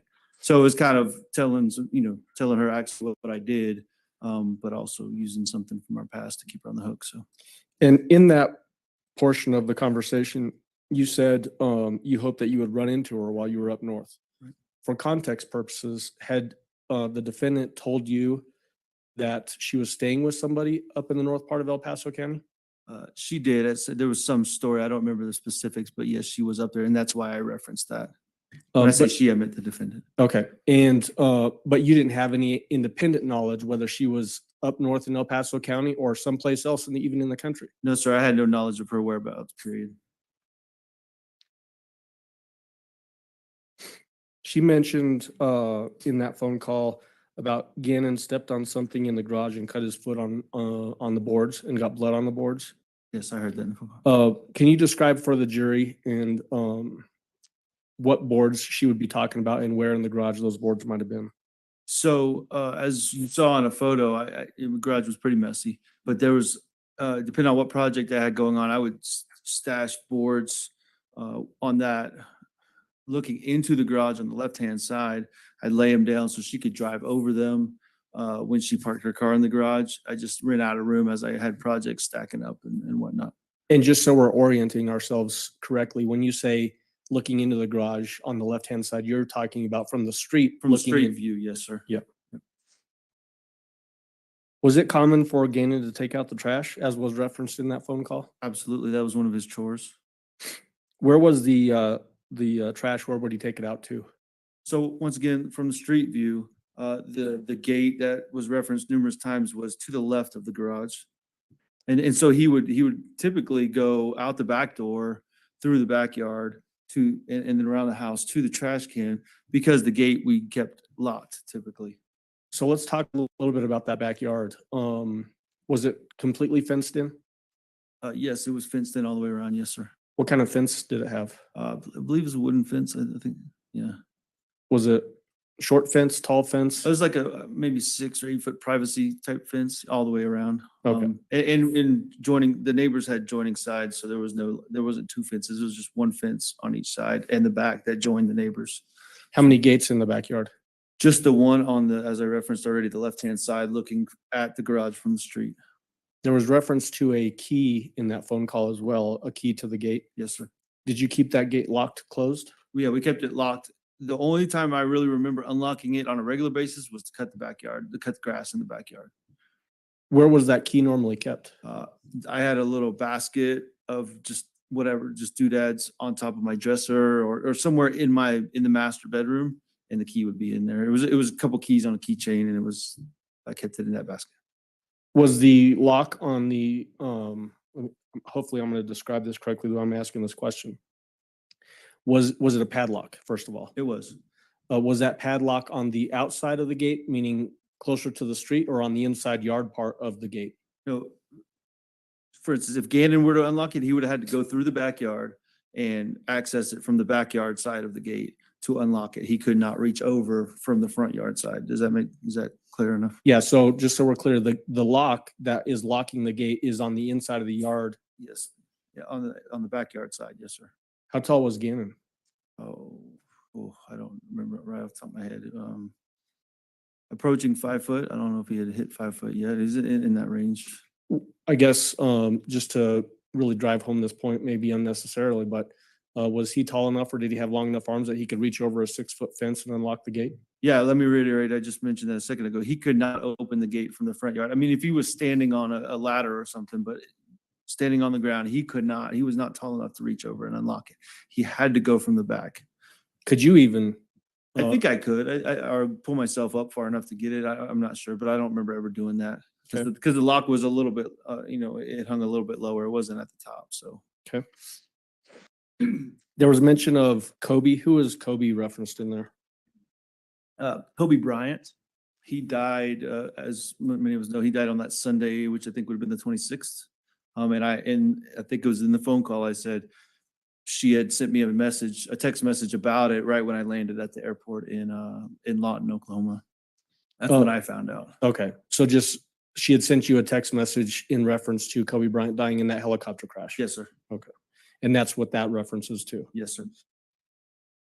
There was reference of bath salts. Tell us about the bath salts. What was that reference in regard to? So,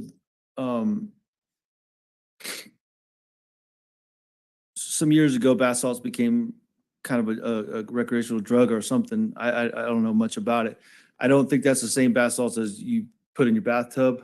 I'm not 100% sure, but something came up in a text message thread where I referenced earlier about a friend on the bus, this new friend that I'd never found to exist, but he said Gannon could come over and play if Gannon were to bring bath salts with him or some drugs or whatever. And that's where the bath salts were introduced into the conversation. The next thing I did was ask Tisha to get, or the defendant to get all that. We had some, household bath salts. I said, get all those and put them up just in case. Put them up for what reason? In case that story was true. But put them up so that maybe Gannon couldn't Gannon get to them? find them, or Gannon couldn't get them or whatever. Okay. There was a reference by the defendant to, the way I wrote it down was the Douglas County thing, basically. Were you aware that there were searches happening up on the northern part of El Paso County, southern part of Douglas County line? Yeah, at some point, I don't remember the exact date, but I know the search moved into that area because we were, I and those around me were following the news pretty closely, and getting most of our information from there. So, to your knowledge, the fact that there was a search happening up in that part of the state was actually being broadcast on the news. I believe so. Yes, sir. That's where you learned it. Yeah, that's where I learned it. I think also in those pretext calls, that area was mentioned to me at one point. No specifics were given, just had you ever been through that area or whatever. So based on her reference, did that indicate to you that she also had learned that there was a search happening in that area as well? I don't know if in that moment I put it together and, immediately following that phone call, I think somewhere down the line, I put it together that, she must have put those together, seen the news as well and brought that up because of that. I'm not sure, Mr. Allen. And then the comment that she makes close in time to that comment about Douglas County is that y'all are barking up the wrong tree. Yes. In your mind, was that her trying to move the investigation away from that area? Objection calls for speculation. Spade.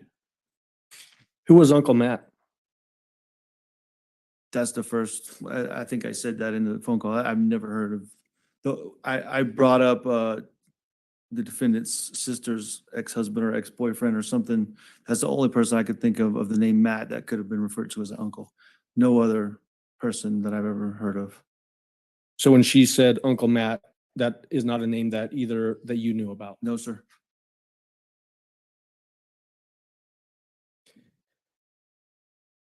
Obviously, it sounds like in that phone call, there was a range of emotion happening on the defendant's part especially. Was that range of emotion consistent with her personality the way you knew it? Absolutely. In that particular phone call, did she ever change her persona or identity as you were talking to her? Objection calls for speculation. Overruled. In that phone call, was your question? Yeah. In that call? Yeah, Mr. Allen, in that phone call, I only ever was talking to the defendant. You mentioned in that phone call, these people are after me now. What did you mean by that? Absolutely nothing. Just, there was a statement just to put myself in her shoes as well. Once again, try to keep her on the hook. Okay. And again, with this question, I'm not gonna ask you to opine on the ultimate question as to the purpose of this trial. But you made a comment, I don't believe you killed him. Was that a question again that you were asking to keep her on the hook and keep talking? Yes, yes, absolutely. Okay.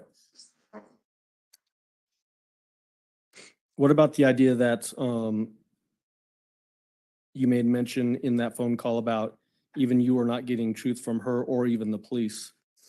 Was that again another one of these references to you trying to keep her on the phone and keep talking?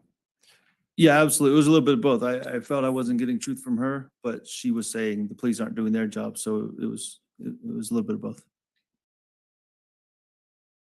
When you had custody of Gannon and Lena, when you were still married with the defendant, would the kids sometimes go visit Landon, spend time with Landon? Yeah, there's scheduled visits, holidays, summertime, I don't remember the exact schedule right now, but The defendant have like a dance party when the kids would leave, indicating she was happy that they were no longer in the house.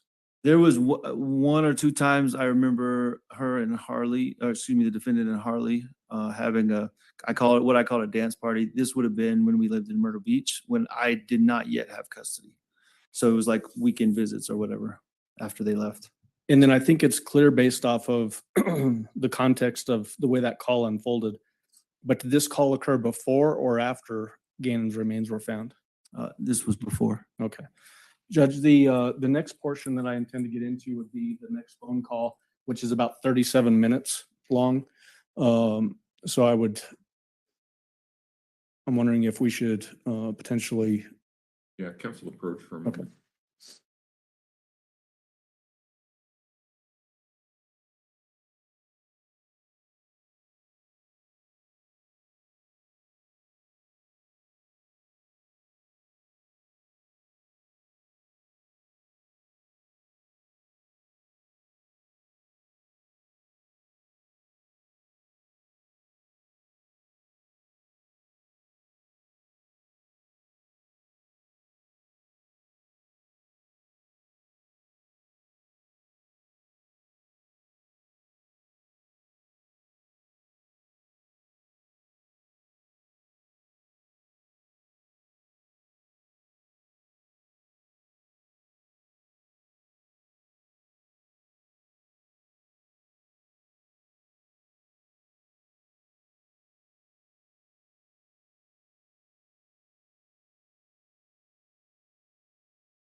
All right, ladies and gentlemen, I have some good news and some bad news. And the good news is that the other phone calls that I think are going to be played are not as long as the first one. The bad news is that we have about 20 minutes, and I don't think we can efficiently use your time. But I also think that we've had a long afternoon, so I think that probably everybody could use a break early. We are still on track. We are still moving things along. The lawyers are, I think, doing their best to try and move things along. Sometimes things just take longer than what they think. Sometimes they go faster than what they think. So I apologize that we cannot efficiently use your time today, but I think it's probably good that everybody has a break. So we're going to end early. Again, do not discuss the case among yourselves. Do not discuss the case with anyone else. Do not do any investigation about any aspect of the case. Remember to avoid any stories or opinions from anyone regarding this matter. And if we can have everyone where they need to be so that they can meet Mr. Combs in the morning at the usual time, and then we should be able to start right at 9 o'clock and go from there. So with that, and the 520 snow, I don't think you're going to need it tonight, but we shall see. So if that's an issue, that's the best place to find out. But other than that, we'll see you in the morning. All rise for the jury, please.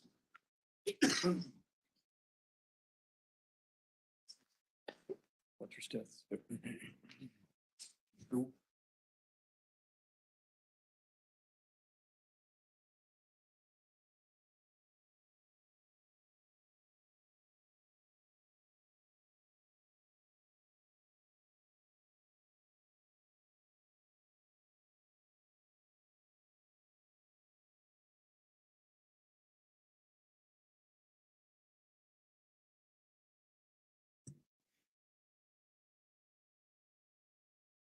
Thank you. May all be seated. Record should reflect the jury has left the courtroom. Mr. Stauch, you can go ahead and step down. Can you give me a preview of where we're going tomorrow? So it's going to be similar to today with the phone calls. Obviously, I muted a bunch of those phone calls. We're not necessarily playing all of them with Mr. Stauch on the stand because there are other people involved with the process of recording those phone calls. Okay. So we'll have at some point down the road, a different FBI agent for a portion of them, and then a second FBI agent for another portion of those phone calls. We also have some people, I believe, who do we have? We have two people from the Pensacola area that are actually I think maybe are here now. Okay. That were involved with the discovery of Gannon's remains down in Florida. And that's what you anticipate tomorrow? Yes. Okay. All right. Is there anything else we need to address at this point in time? Prosecution? Defense? No, sir. Okay. All right. Then we'll see everybody at 9 o'clock in the morning. Thank you. Court will be in recess.